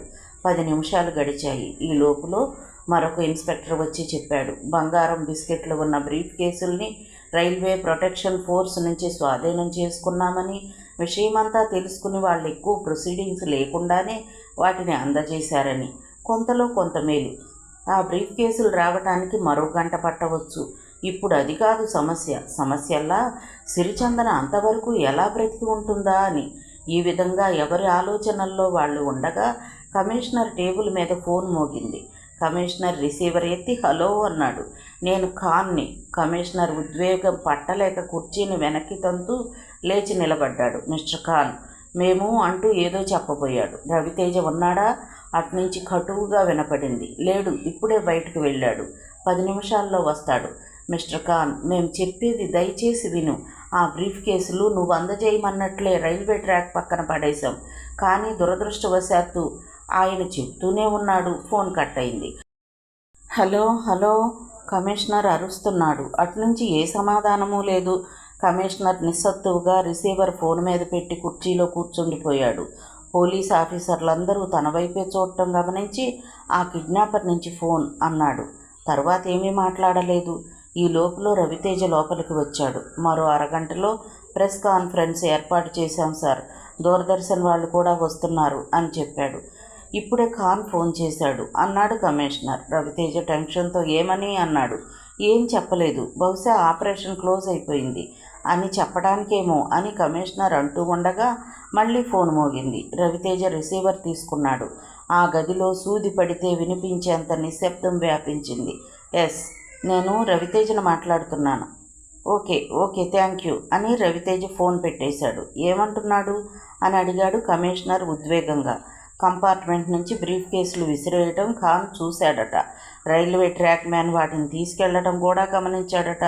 మనం మోసం చేశామన్న నమ్మకం అతనికి లేదు. అందరూ తేలిగ్గా గాలి పీల్చుకున్నారు. ఉన్నంతలో ఆ వార్తే పెద్ద రిలీఫ్ కలిగించింది. మరిప్పుడు ఏం చెయ్యాలట అడిగాడు కమిషనర్. అది మళ్ళీ చెప్తాడట. షిట్, కమిషనర్ కోపంగా అన్నాడు. ఇది పిల్లి ఎలుకల చెలగాటంలా ఉంది. సిరిచందన గురించి ఆ ఈడియట్ కొద్దిగానైనా ఆలోచిస్తున్నాడా? ఎవ్వరూ మాట్లాడలేదు. కమిషనర్ రవితేజతో ఆ విలేకరుల సమావేశం క్యాన్సిల్ చేయించు. అనవసరంగా ఈ వార్త బయటకు పొక్కితే లేనిపోని న్యూసెన్స్ అన్నాడు. రవితేజ ఆ పని మీద వెళ్ళాడు. రాత్రి 9:30కి కిడ్నాపర్ దగ్గర నుంచి మరొక వార్త వచ్చింది. ఈసారి అది పత్రికాఫీసులో అందజేయబడింది. కవర్ మీద టు ది కమిషనర్ అర్జెంట్ అని టైప్ చేయబడి ఉంది. కమిషనర్ సమావేశం ఏర్పాటు చేయటం, మళ్ళీ అది క్యాన్సిల్ కావడం, ఆ తర్వాత ఉత్తరం రావటం. దాంతో ఆ పత్రికల వారికి ఏదో జరుగుతోందని అర్థమైంది, కానీ ఏం జరుగుతుందో తెలియలేదు. వాళ్ళు ఆ కవర్ని వెంటనే పోలీస్ డిపార్ట్మెంట్కి పంపారు. దానికోసమే ఎదురు చూస్తున్నట్లు అశ్వత్థామ ఆతృతగా విప్పి చదివాడు. ఒక వైర్లెస్ సెట్ ఉన్న జీప్లో ఆ బ్రీఫ్ కేసులు పంపండి. దాని ఫ్రీక్వెన్సీ 074F-2-Bలో అడ్జస్ట్ చేయండి. వాటిని మహర్షి తీసుకురావాలి. అరకు రోడ్లో వస్తే ఆ బ్రీఫ్ కేసుల్ని ఎక్కడ అందజేయాలో వైర్లెస్లో చెప్తాం. మహర్షితో పాటు మరొక పోలీస్ ఆఫీసర్ని పంపవచ్చు. క్షణాల్లో ఆ ఏర్పాట్లు జరిగాయి. మహర్షితో పాటు రవితేజను వెళ్లమని కమిషనర్ ఇన్స్ట్రక్షన్స్ ఇచ్చాడు. కిడ్నాపర్కి బ్రీఫ్ కేసులు అందగానే అతను సిరిచందన ఎక్కడ ఉన్నది ఆ వైర్లెస్లోనే చెప్పవచ్చు. వెంటనే ఆమెను రక్షించటానికి రవితేజ కన్నా సరైన వ్యక్తి మరొకరు లేరని కమిషనర్ భావించాడు. అదీగాక ఒక ఉరిశిక్ష ఖైదీని ఈ విధంగా పోలీస్ వ్యాన్ ఇచ్చి పంపటం చట్టవిరుద్ధం. కానీ అక్కడ ఒక మనిషి ప్రాణాలు ప్రమాదంలో ఉండటంతో మరేమీ ఆలోచించలేదు కమిషనర్. వీటన్నిటికన్నా ముఖ్యంగా రవితేజ వ్యాన్లో ఉన్నాడని తెలిస్తే బిస్కెట్ల మార్పిడి జరగదన్న నమ్మకం కిడ్నాపర్కి కలుగుతుంది. సరిగ్గా పావుగంట తర్వాత జీపు బయలుదేరింది. ఉద్వేగం నిండిన హృదయాలతో అందరూ వారికి వీడ్కోలు చెప్పారు. అందరి మనసుల్లోనూ ఒక్కటే ఆలోచన, అంతా అనుకున్నట్లే జరుగుతుంది. కానీ అంతవరకు సిరిచందన బతికుంటుందా?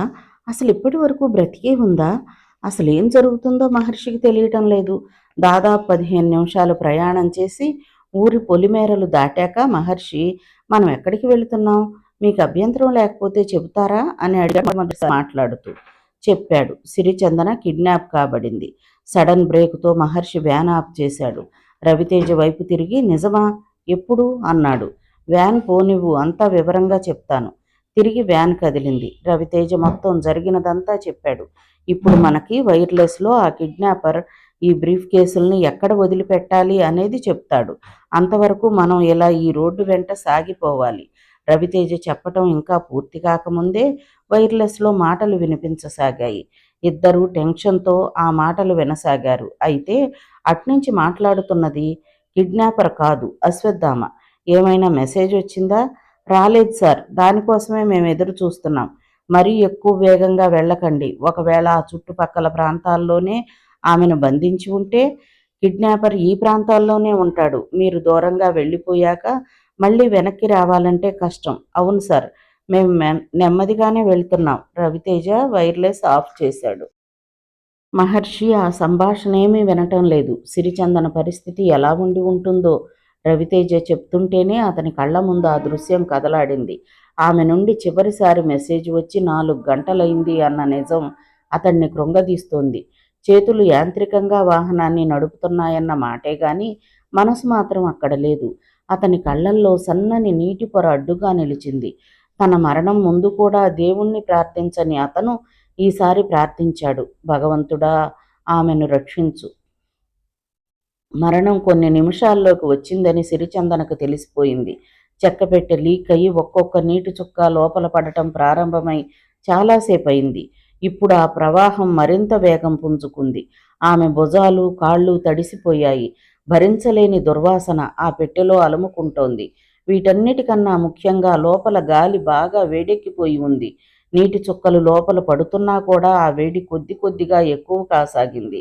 పెట్టె నుంచి బయటికి గాలి తీసుకుపోయే పైపులు బహుశా బ్లాక్ అయిపోయి ఉండవచ్చు. అందువల్ల ఆక్సిజన్ తగ్గిపోతున్న లక్షణాలు స్పష్టంగా కనపడుతున్నాయి. పోలీసులు కానీ మరెవరైనా కానీ వచ్చి తనని రక్షిస్తారన్న ఆశ సిరిచందన పూర్తిగా వదిలేసుకుంది.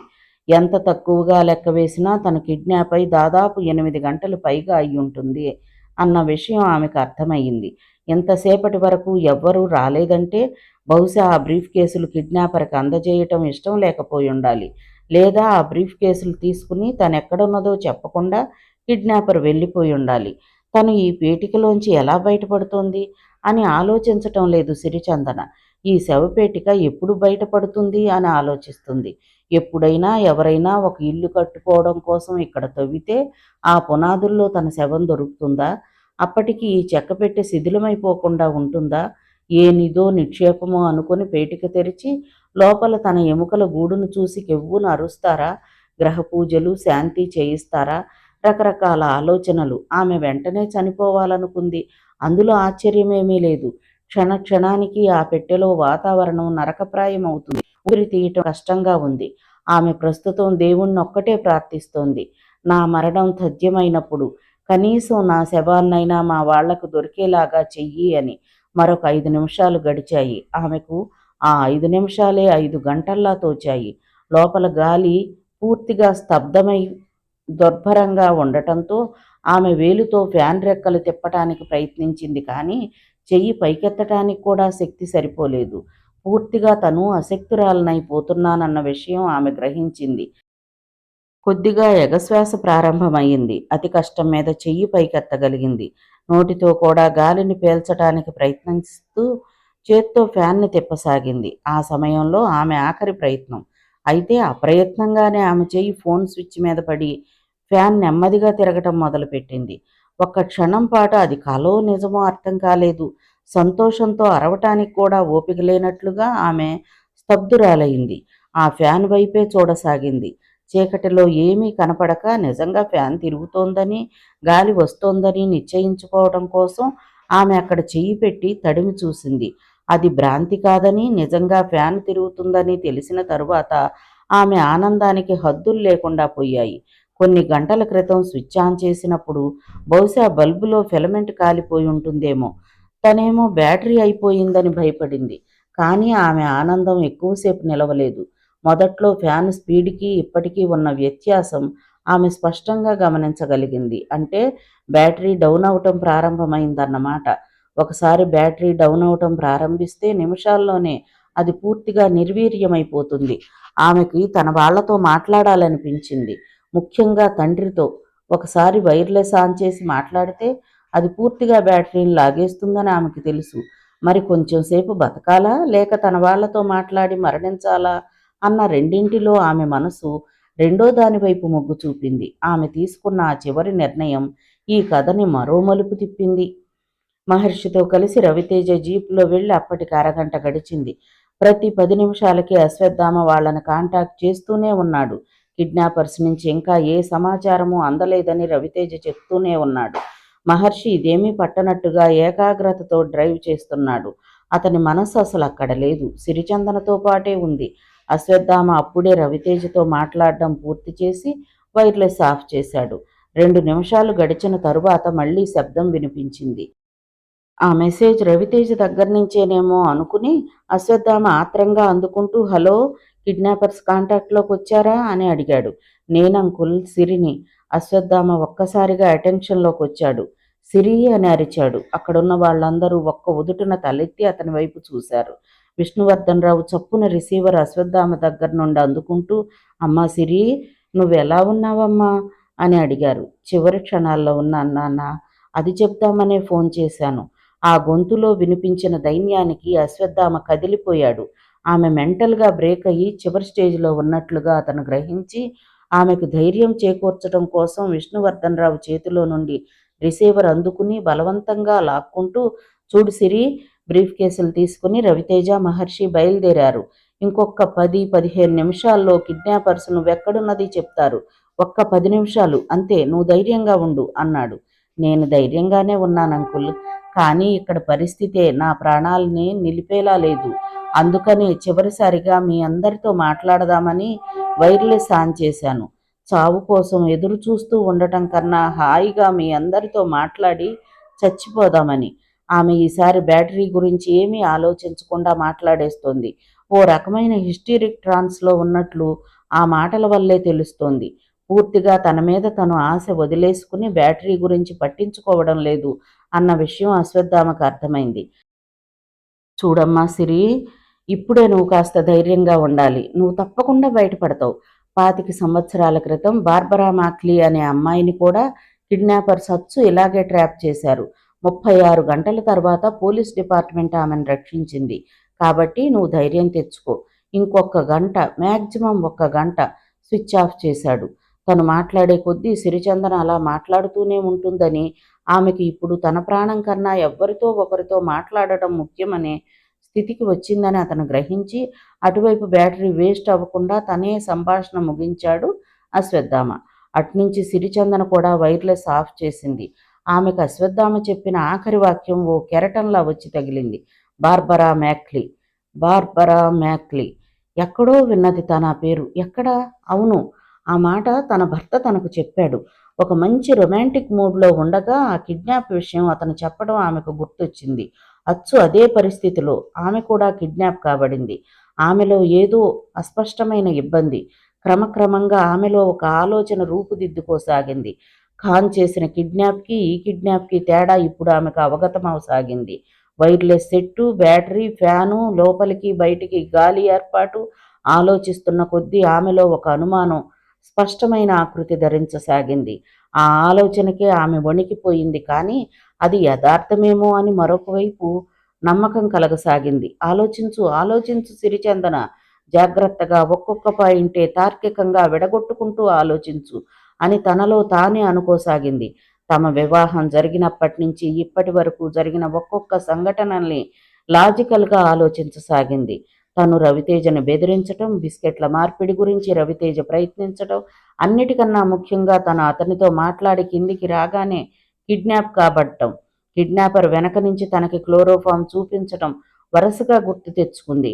ఆమె అలా ఆలోచిస్తూ ఉండగా ఇక్కడ ఛాంబర్లో విష్ణువర్ధన్ రావుకి ధైర్యం చెప్పడం కోసం అశ్వత్థామ అంటున్నాడు, మీరేమీ కంగారు పడాల్సిన అవసరం లేదు. మరో గంటలో మీ కూతురు మీ దగ్గరకు సురక్షితంగా వస్తుంది. మా ఐపీఎస్ ట్రైనింగ్లో ఇలాంటి కిడ్నాప్ల గురించి చెబుతూ ఉంటారు. ఒక పేటికలో 36 గంటల పాటు బంధింపబడిన ఒక అమ్మాయి తన ఆత్మకథని పుస్తకంగా రాసింది. ఆ విషయమే సిరిచందనకి ధైర్యం చెప్తున్నాను. అతని మాటలు ఇంకా పూర్తి కాలేదు. వైర్లెస్ మళ్ళీ యాక్టివ్ అయింది. అశ్వత్థామ దాన్ని ఆన్ చేసి హలో అన్నాడు. అట్నుంచి గబగబా అవతలి వాళ్లకు మాట్లాడే అవకాశాన్ని ఇవ్వకుండా సిరిచందన స్వరం వినిపించింది. అంకుల్, నన్ను కిడ్నాప్ చేసింది నా భర్త రవితేజ. ఇందులో ఏమాత్రం అనుమానం లేదు. నా ప్రాణం పోయినా సరే అతను మాత్రం శిక్షింపబడాలి. ఇదే నా ఆఖరి కోరిక. అంతేకాదు, అతను మహర్షితో కలిసి వెళుతున్నాడంటే బహుశా మహర్షిని కూడా చంపేస్తాడు. ఎలాగైనా మీరు మహర్షిని రక్షించాలి. అశ్వత్థామ అదిరిపడ్డాడు. అతని చేతి వేళ్లు వణకసాగాయి. ఎంత అనుభవం ఉన్న పోలీస్ కమిషనర్ కూడా ఆ వార్త విని వెంటనే జీర్ణించుకోలేక స్థాణువైనట్లు ఉండిపోయాడు. అక్కడున్న అందరికీ సిరిచందన మాటలు స్పష్టంగా వినిపించాయి. అక్కడ గాలి కూడా ఉద్వేగభరితమైనట్లు స్తంభించిపోయింది. నో నో, ఇట్స్ ఇంపాసిబుల్ అన్నాడు అశ్వత్థామ. వాదనలు అనవసరం అంకుల్. నేను చెప్పింది నిజం. మహర్షితో ఖాన్ దగ్గరకు పంపించిన బిస్కెట్లను డూప్లికేట్ చేసింది కూడా రవితేజయే. డబ్బు కోసం తన ఆ పని చేశానని నా దగ్గర ఒప్పుకున్నాడు. ఇక మీ ఇష్టం. వైర్లెస్ మోగబోయింది. అట్నుంచి అశ్వత్థామ హలో హలో అని అరుస్తూనే ఉన్నాడు. ఏ శబ్దమూ రాలేదు. ఎవ్వరూ మాట్లాడే ప్రయత్నమే చేయలేదు. అందరూ తమ తమ ఆలోచనల్లో ఉన్నారు. సిరిచందన చెప్పిన విషయం అక్కడ బాంబులా పేలింది. రవితేజ లాంటి ఐపీఎస్ ఆఫీసర్ ఎలాంటి పనులు చేయగలడంటే అక్కడ ఎవ్వరికీ నమ్మకం కలగడం లేదు. సిరిచందన బహుశా మతి భ్రమించే స్థితిలో ఇలా రకరకాలుగా ఆలోచిస్తుందేమోనన్న అనుమానం కూడా అక్కడున్న 2-3 పోలీస్ ఆఫీసర్లకు కలిగింది. అందరికన్నా ముందు తేరుకున్నది విష్ణువర్ధన్ రావు. ఆయనకి మొదటి నుంచే తన అల్లుడి మీద సదభిప్రాయం లేదు. అతడు అశ్వత్థామతో సిరిచందన చెప్తున్న దాంట్లో కాస్త నిజం ఉందనిపిస్తుంది అన్నాడు. అశ్వత్థామ నిశ్చేష్టుడ ఏమిటి అని అడిగాడు. అవును, ఈరోజే వర్మ అనే వ్యక్తి నా దగ్గరకొచ్చాడు. రవితేజ గతం గురించి ఎంక్వైరీ చేయమని నా కూతురు చెప్పిందట. మహర్షి భార్య ప్రియుడే రవితేజ. అశ్వత్థామ ఆయన మాటలు వినడం లేదు. సిరిచందన చెప్పిన మరో పాయింట్ గురించి ఆలోచిస్తున్నాడు. తాము అందచేసిన డూప్లికేట్ బిస్కెట్లు ఖాన్కి చేరబోయే ముందు మరోసారి వాటి మార్పిడి జరిగిందన్న వార్త ఆయన్ని కలవరపెట్టింది. ఆయన కూడా ఒక్కొక్క సంఘటనే వివరంగా పరిశీలించటం మొదలుపెట్టాడు. చాలా తెలివితేటలతో కిడ్నాపర్స్ మొదటి నుంచి ప్రవర్తిస్తున్న విధానం ఈసారి స్పష్టంగా ఆయనకి గోచరమైంది. తన కంఠం అసలు వినపడకుండా టేప్ రికార్డర్లో చెప్పటం, పోస్ట్ బాక్స్లో ఉత్తరం వేయటం మొదలైన అంశాలన్నీ తార్కికంగా ఆలోచిస్తూ వస్తే అతనికి సిరిచందన చెప్పింది సత్యమేమోనన్న అనుమానం బలపడసాగింది. ఆ తరువాత అతను వైర్లెస్ సెట్ ఆన్ చేసి రవితేజ, రవితేజ, అశ్వత్థామ హియర్ అన్నాడు. Raviteja speaking sir, over. Sirichandana దొరికింది. ఆయన ఆ మాట చెప్పగానే రవితేజ కన్నా ఆ గదిలో ఉన్న పోలీస్ ఆఫీసర్లే ఎక్కువ షాక్ అయ్యారు. నిమిషాల్లో నిర్ణయాలు తీసుకునే శక్తివంతుడాయన. ఆ విషయం అందరికీ తెలుసు. సిరిచందన దొరికిందా? ఎప్పుడు, ఎక్కడ, ఎలా అంటున్న రవితేజ ఉద్వేగంగా అరుస్తున్నాడు. ఆ మాటలు విని నడుపుతున్న జీప్ని సడన్ బ్రేక్తో ఆఫ్ చేశాడు మహర్షి. చాలా లక్కీగా దొరికింది. ఎవరో గిరిజనులు నీటిలో నుంచి బయటకొచ్చిన పైపులను చూసినట్లున్నారు. సరిగ్గా వివరాలేమీ తెలియవు. అక్కడి నుంచి టెలిఫోన్ కాంటాక్ట్ కూడా సరిగా లేదు. నీళ్లల్లో ఏదో చెక్కపెట్టె ఉందని వాళ్ళు పోలీస్ స్టేషన్కి రిపోర్ట్ చేశారనుకుంటా. ఆ సబ్ ఇన్స్పెక్టర్ దాన్ని తీసి చూశాడు. లోపల సిరిచందన స్పృహ తప్పిన స్థితిలో ఉందట. వాతావరణం బాగా లేకపోవటం వల్ల ఫోన్లు కూడా సరిగా పనిచేయటం లేదు. నేను వేలిముద్రల నిపుణ్ణి వెంటనే అక్కడికి పంపిస్తున్నాను. డాక్టర్ కూడా అక్కడికి చేరుకుంటున్నాడు. రవితేజ మాట్లాడలేదు. అతని మొహం ఎర్రగా జేవురించి ఉంది. మహర్షి అతని వైపే చూస్తున్నాడు. సిరిచందన బతికి ఉంది అన్న విషయం తెలియటంతో మహర్షి మనస్సు దూది పింజలాగా విహరించసాగింది. Mister Raviteja, are you listening? Yes sir. మీరు ఆ బ్రీఫ్ కేసులు పట్టుకుని ఇంకా అలా ప్రయాణం కొనసాగించండి. సిరిచందన తప్పించుకుందన్న విషయం కిడ్నాపర్కి తెలియదు. అతడు ఇంకొంచెం సేపట్లో మిమ్మల్ని కాంటాక్ట్ చేస్తాడు. అతనికి బ్రీఫ్ కేసు అందిస్తున్నట్లు నటించి వీలైతే బంధించడానికి ప్రయత్నం చేయి. అది సాధ్యం కాకపోతే shoot him. Yes sir, over. Ashwatthama wireless off చేసి కుర్చీ వెనక్కి వాలాడు. అక్కడున్న ఆఫీసర్లందరికీ స్ట్రాటజీ అర్థమైంది. అందరిలోనూ టెన్షన్. ఒకవేళ నిజంగా కిడ్నాప్ చేసింది రవితేజ కాకపోతే సిరిచందన ప్రాణాలు పూర్తిగా రిస్కులో పడతాయని అక్కడున్న వాళ్ళందరికీ తెలుసు. అశ్వత్థామ చాలా ప్రమాదకరమైన నిర్ణయం తీసుకున్నాడు. నిమిషాలు నెమ్మదిగా దొరలసాగాయి. 10 నిమిషాలు, 15 నిమిషాలు గడిచాయి. వైర్లెస్ మళ్ళీ రవితేజ కంఠం వినపడింది. సార్, ఆ కిడ్నాపర్ కాంటాక్ట్ చేశాడు. ఏమని చెప్పాడు? 40వ మైలు రాయి దగ్గర కుడివైపున్న చిన్న డొంకదారి ఉంటుందట. అక్కడ పాడుపడిపోయిన గుడి దగ్గర ఈ బ్రీఫ్ కేసులు పెట్టమని చెప్పాడు. నేనిప్పుడు అక్కడి నుంచే మాట్లాడుతున్నాను. బ్రీఫ్ కేసులు తీసుకుని వెళ్తున్నాను సార్. వెళ్ళు. మహర్షిని జీప్లోనే ఉండమని చెప్పు. ఏదన్నా అర్జెంట్ మెసేజ్ ఉంటే కాంటాక్ట్ చేస్తాను. నువ్వు మాత్రం కిడ్నాపర్ని జాగ్రత్తగా హ్యాండిల్ చేయి. రవితేజ జీప్ దిగి బ్రీఫ్ కేసులు పట్టుకుని మహర్షితో నువ్వెక్కడే ఉండు, నేనిప్పుడే వస్తాను అని బయలుదేరాడు. అతని మనసంతా చికాగ్గా ఉంది. ఒకవైపు సిరిచందన ఎలా తప్పించుకున్నది అన్న అనుమానం, మరోవైపు ఇంత చేసిన తరువాత ఆఖరి క్షణంలో ఇలా జరగటం, ఈ రెండూ అతన్ని కలవరపరుస్తున్నాయి. అయితే అనుభవజ్ఞుడైన పోలీస్ ఆఫీసర్ అవ్వటం వల్ల క్షణాల్లో పరిస్థితి అంతా సమీక్షించుకున్నాడు. జరగవలసిన కార్యక్రమాన్ని మనసులో పూర్తిగా చిత్రించుకున్నాడు. బ్రీఫ్ కేసులు పట్టుకుని డొంకదారిలో ప్రవేశించి కొంత దూరం నడిచాడు. అక్కడ అడవి దట్టంగా ఉంది. ఒక ప్రదేశాన్ని గుర్తుపెట్టుకుని అక్కడ బ్రీఫ్ కేసులు పెట్టి వాటి మీద ఎండుటాకులు కప్పాడు. వెనక్కి తిరిగి వస్తూ రివాల్వర్ చేతిలోకి తీసుకున్నాడు. సిరిచందన తప్పించుకున్నది కాబట్టి ఇప్పుడు మహర్షిని చంపటం ఒక్కటే మిగిలింది. అతను మరణిస్తే ఇంకా కేసు కోర్టుకు వెళ్ళదు. తన పేరు బయటకు రాదు. అదృష్టం ఏమిటంటే బంగారం తనకు దొరికింది. అంతవరకు తను సక్సెస్ఫుల్. ఆ తరువాత జరగవలసిన కార్యక్రమాన్ని కూడా అతను జాగ్రత్తగా ప్లాన్ చేశాడు. మహర్షిని అడవిలో పేల్చి అక్కడ షూట్ చేస్తే ఆ తర్వాత కమిషనర్ దగ్గరికి వెళ్ళినప్పుడు పూర్వపు కసితో కిడ్నాపరే మహర్షిని చంపాడని చెప్పవచ్చు. ఏ సాక్ష్యాధారాలు లభించవు. సాక్ష్యాధారాలు అన్న విషయం గుర్తురాగానే అతనికి కమిషనర్ చెప్పిన మరో వాక్యం గుర్తొచ్చింది. పేటిక మీద ఉన్న వేలిముద్రలు పరీక్షించడానికి నిపుణులు కూడా బయలుదేరారు అని. ఆ పేటికని గిరిజనులు నీళ్లల్లో నుంచి బయటకు తీసినప్పుడు దాన్ని అక్కడే వదిలేసి సిరిచందనని తీసుకువెళ్ళుంటారు. నీటి నుంచి బయటకు వచ్చిన పైపుల మీద తన వేలిముద్రలు ఉండే అవకాశం ఉంది. వాటిని చెరిపేయకపోతే ఎప్పటికైనా ప్రమాదమే. ముందు మహర్షిని చంపేసి ఆ తరువాత పేటిక విషయం చూడాలి. ఈ విధంగా ఆలోచిస్తూ అతను తిరిగి రోడ్డు మీదకు వచ్చాడు. దూరంగా జీప్ కనపడుతోంది. అతను రోడ్డు మీదకు వస్తూ మహర్షి అని గట్టిగా పిలిచాడు. జీప్ నుండి సమాధానం రాలేదు. అతను విస్మయంతో మహర్షి మహర్షి అని పిలిచాడు. జీపులో ఎవరూ ఉన్న అలికిడే లేదు. దాదాపు పరిగెడుతున్నట్లు అతను జీపు దగ్గరకు వచ్చాడు. జీపులో మహర్షి లేడు. రవితేజ బ్రీఫ్ కేసులు పట్టుకుని రోడ్డు పక్కకి దిగ్గానే నిమిషం తర్వాత వైర్లెస్ మోగింది. ఈసారి మహర్షి దాన్ని ఆన్ చేసి హలో అన్నాడు. ఎవరు మాట్లాడుతున్నది? అట్నుంచి అశ్వత్థామ కంఠం వినపడింది. నేను మహర్షిని సార్. రవితేజ ఉన్నాడా? లేడు సార్. ఇప్పుడే బ్రీఫ్ కేసులు పట్టుకుని అడవిలోకి వెళ్ళాడు. నేను చెప్పేది జాగ్రత్తగా విను. ఇంకేమీ ప్రశ్నలు వేయకు. నువ్వు వెంటనే అక్కడి నుంచి బయలుదేరు. రవితేజ కంట పడకు. అతను నిన్ను చంపే ప్రమాదం ఉంది. అతని వెనకే వెళ్ళి ఎటు వెళ్తున్నాడో గమనించు. అర్థమైందా?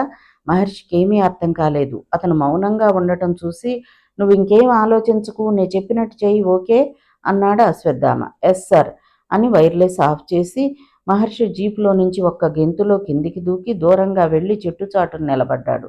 ఆ తరువాత కొంతసేపటికి రవితేజ అక్కడికొచ్చి తన పేరు పెట్టి పిలవటం వినిపించింది. మహర్షి తను ఉన్న చోటు నుంచి కదల్లేదు. రవితేజ ఆ చుట్టుపక్కల కంగారుగా తన కోసం వెదకటం చూశాడు. అక్కడంతా నిశ్శబ్దంగా ఉండటంతో రవితేజ వైర్లెస్లో మాట్లాడిన మాటలు కూడా స్పష్టంగా వినిపించసాగాయి. సార్, మహర్షి తప్పించుకున్నాడు అని మెసేజ్ ఇస్తున్నాడు అతను. అట్నుంచి అశ్వత్థామ ఏం మాట్లాడాడో తెలియదు మహర్షికి. రవితేజ వైర్లెస్ ఆఫ్ చేసి తిరిగి రోడ్డు దిగి అడవిలోకి వెళ్లటం మాత్రం కనపడింది. అతనికి తెలియకుండా అతని వెనకే అనుసరించాడు మహర్షి. దాదాపు 10 నిమిషాలు ఇద్దరూ అలా నడక సాగించారు. రవితేజకి ఇప్పుడు కొంచెం కంగారుగా ఉంది. ఉరిశిక్ష నుండి తప్పించుకోవటం కోసమే మహర్షి అలా పారిపోయి ఉంటాడని అతను భావించాడు. ఇది ఒకందుకు మంచిదే అనిపించింది. ఆ తర్వాత మహర్షి ఎక్కడా కనపడినా షూట్ చేయవచ్చు. తను చెయ్యకపోయినా పోలీసులే ఆ కార్యం పూర్తి చేస్తారు. అన్నిటికన్నా ముందు సిరిచందనని దాచిపెట్టిన ప్రదేశంలో తన గుర్తులేవీ లేకుండా చేసుకోవాలి. అతని ఒరిజినల్ ప్లాన్ కూడా అదే. సిరిచందనని కిడ్నాప్ చేసిన ప్రదేశం దగ్గరకు వెళ్ళేసరికి జీప్ ఆపి అప్పుడే కిడ్నాపర్ తనకి సూచనలు ఇచ్చినట్లు మహర్షిని బయటకు పిలిచి అతన్ని అక్కడ షూట్ చేసి బ్రీఫ్ కేసులు దాచేసి వెనక్కి తిరిగి వెళ్ళిపోవటం. మరొక 10 నిమిషాలు నడక సాగించి అతడు ఒక నీటి వాగు దగ్గర నిలబడ్డాడు. చుట్టూ చెట్లు, మధ్యలో చిన్న కుంటలా ఉంది. ఆ కుంటలో వర్షపు నీళ్లు, బురద కలిసి ఎర్రగా ఉన్నాయి. మరొక 2 అడుగులు వేసి దాని దగ్గరకు చేరుకున్నాడు రవితేజ. అది యథాతథంగా ఉండటం చూసి షాక్ తగిలినట్టు నిలబడిపోయాడు. పేటిక కుంటలోనే ఉంది. దాని నుంచి బయటకు వచ్చిన పైపు యథాతథంగా ఒడ్డు మీదకి అమర్చబడి ఉంది. ఎంతో పరిశీలనగా చూస్తే తప్ప అది కనపడదు. అతనికి కొంచెం సేపు తను చూస్తున్నది కలో నిజమో అర్థం కాలేదు. తనని ట్రాప్ చేయటం కోసమే అశ్వత్థామ ఆ రకంగా చెప్పాడన్న ఆలోచనే రవితేజకు రాలేదు. ఏదో జరిగిందని తెలుసు. ఎక్కడో తన వెనక తలుపులు మూసుకుపోతున్న అనుభూతి. కసితో, ఫ్రస్ట్రేషన్తో కాలితో బలంగా తన్నాడు.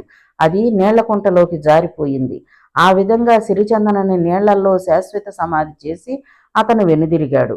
వడివడిగా జీపు దగ్గరకొచ్చి ఎక్కి కూర్చుని స్టార్ట్ చేశాడు. అతడి జీపు విశాఖపట్నం వైపు దూసుకుపోయింది. దూరంగా రోడ్డు మీద జీపు శబ్దం వినపడగానే చెట్టు చాటు నుంచి మహర్షి బయటకొచ్చాడు. ఎదురుగా ఉన్న నీటి కుంటని, దాని దగ్గర రవితేజ ప్రవర్తించిన విధానాన్ని చూడగానే అతనికి సిరిచందన అక్కడే బంధింపబడింది అన్న విషయం అర్థమైంది. మళ్ళీ రవితేజ వెనక్కి వస్తాడేమో, తన ప్రాణాలకి ప్రమాదమేమో, ఇవేమీ ఆలోచించలేదు.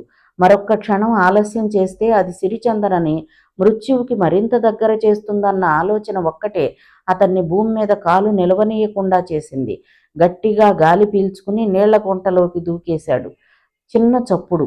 దాదాపు కొన్ని యుగాల తరువాత చిన్న చప్పుడు వినిపించిన భావం కలిగింది ఆమెకు. ముందామె అది భ్రాంతి అనుకుంది. అప్పటి వరకు కలుగుతున్న రకరకాల ఆలోచనల్లో అది కూడా ఓ భాగంగా భావించింది. ఆ తరువాత పేటిక కొద్దిగా కదిలింది. ముందు దాన్ని ఆమె నమ్మలేదు. ఆ తరువాత పేటిక కొద్ది కొద్దిగా నీళ్లలో నుంచి పైకి తేలుతున్నట్లు, పడవలా ఊగుతున్నట్లు నిశ్చయం కాగానే ఆమె తనని తాను నమ్మలేక చేతితో చెక్కని గట్టిగా కొట్టింది. బయట మరొక వ్యక్తి ఉన్నట్లు, పేటికని కుదుపుతున్నట్లు ఆమెకు నమ్మకం కలిగించటం కోసం అట్నుంచి కూడా చెక్కని కొట్టిన శబ్దం వినిపించింది. ఆమె అప్రయత్నంగా దుఃఖించటం ప్రారంభించింది. మనసు నిండా విపరీతమైన ఆనందం నిండటం వల్ల వచ్చిన దుఃఖం అది. 2 నిమిషాల్లో దానికి ఒడ్డుకి ఈడుస్తున్న శబ్దమైంది. నీటిలో నుంచి పైకెత్తినంత సులభంగా ఆ పేటికని ఒడ్డుకు లాగటం సాధ్యపడలేదు. అతి కష్టం మీద దాన్ని ఒడ్డుకు చేర్చి ఆయాసంతో రొప్పుతూ నిలబడ్డాడు మహర్షి. లోపల సిరిచందన తరువాత జరగబోయే దానికోసం ఎదురు చూస్తున్నట్లు ఊపిరి బిగబట్టింది. పిడికిళ్ళు గట్టిగా బిగించి చీకట్లో పైకప్పుకేసి చూడసాగింది. ధక్ ధక్ ధక్ పేటిక బిగిస్తున్నప్పటి శబ్దమే తిరిగి వినిపించసాగింది. అయితే ఈసారి అది మేకులు కొట్టడం కోసం కాదు, తీయటం కోసం. ముందు ఒక చిన్న చెక్క ముక్క ఊడింది. బయట కూడా అంతా చీకటిగా ఉండటం వల్ల లోపలికి వెలుతురు పడలేదు. కానీ చల్లని గాలి మాత్రం శరీరానికి తగిలింది. మరో 2 నిమిషాల్లో పై చెక్క బలంగా విడదీస్తున్నట్లు చప్పుళ్లు వినిపించాయి. సిరిచందన కూడా చేతుల్లో బలాన్ని తీసుకుని కింద నుంచి చెక్కని తోయటానికి ప్రయత్నించింది. అయితే అంత అవసరం లేకుండానే పై మూత ఊడిపోయింది. ఆమె అప్పటి వరకు ఎంత చీకట్లో ఉందంటే చివరికి వెన్నెల వెలుగును కూడా భరించలేనట్లు ఆమె కళ్ళు మూతలు పడ్డాయి. 2 చేతులు ఆమె శరీరాన్ని చెక్కపెట్టెలోంచి బయటికి లేపటం ఆమెకు తెలుస్తోంది.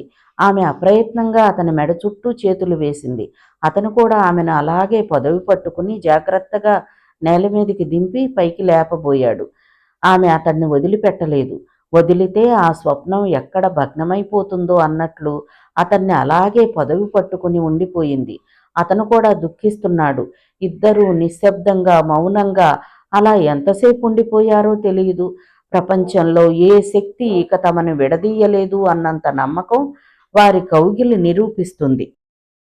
ఆ గదిలో చీమ చిటుక్కుమంటే వినబడేంత నిశ్శబ్దం వ్యాపించింది. గదిలో ఇద్దరే ఉన్నారు, రవితేజ, అశ్వత్థామ. చెప్పు అన్నాడు నిశ్శబ్దాన్ని చీలుస్తూ. సిరిచందనని ఆ నీళ్ల కుంటలో పడేసిన ఖాన్ ఏమయ్యాడో నాకు తెలియదు సార్. వాళ్ళు పెట్టమన్న చోట బ్రీఫ్ కేసులు పెట్టి వెనుతిరిగి వచ్చేశాను. నేను వచ్చేసరికి మహర్షి జీపులో లేడు. అంతవరకే నాకు తెలుసు. అబద్ధం అన్నాడు అశ్వత్థామ. నువ్వు చెప్తున్నవన్నీ అబద్ధాలేనని నీకు తెలుసు, నాకు తెలుసు. బ్రీఫ్ కేసులు చెట్టు కింద పెట్టి నువ్వు ఎండుటాకులు కప్పావు. వాటిని ఖాన్ తీసుకెళ్లలేదు. ఇంకా అవి అక్కడే ఉన్నాయి. అవి ఎక్కడున్నాయో మహర్షి మాకు చెప్పాడు. లేదు సార్, ఇదంతా మహర్షి ఖాన్ కలిసి ఆడుతున్న నాటకం. అశ్వత్థామ నవ్వాడు. చాలా విషయాలు నువ్వు అబద్ధమని నిరూపించలేకపోయావు రవితేజ. మెడలోతు వరకు కూరుకుపోయావు. నేనిచ్చిన బిస్కెట్లు మార్చి నువ్వు మళ్ళీ డూప్లికేట్ బిస్కెట్లు తయారు చేయించినట్లు ఆ కంసాలి సాక్ష్యం చెప్తాడు. శవపేటిక మీద నీ వేలిముద్రలు తిరుగులేని సాక్ష్యాధారాలుగా మిగిలిపోతాయి.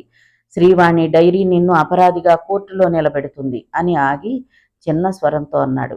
ఇప్పుడిదంతా నేనెవ్వరికీ చెప్పబోవటం లేదు. మనిద్దరి మధ్యే రహస్యంగా ఈ వ్యవహారం ఉంటుంది. రవితేజ ఆశ్చర్యంగా తలెత్తాడు. అశ్వత్థామ ఒక రహస్యం పంచుకుంటున్నట్లు చిన్న స్వరంతో కొనసాగించాడు. నువ్వు చెప్పింది నిజమే. నీకు నాకు తప్ప ఈ వ్యవహారాలు మూడో కంటికి తెలీదు. తగిన సాక్ష్యాధారాలు కూడా లేవు. కానీ నీ పరువు పోగొట్టడానికి ఉన్న సాక్ష్యాలు చాలు. చెప్పు. 50%.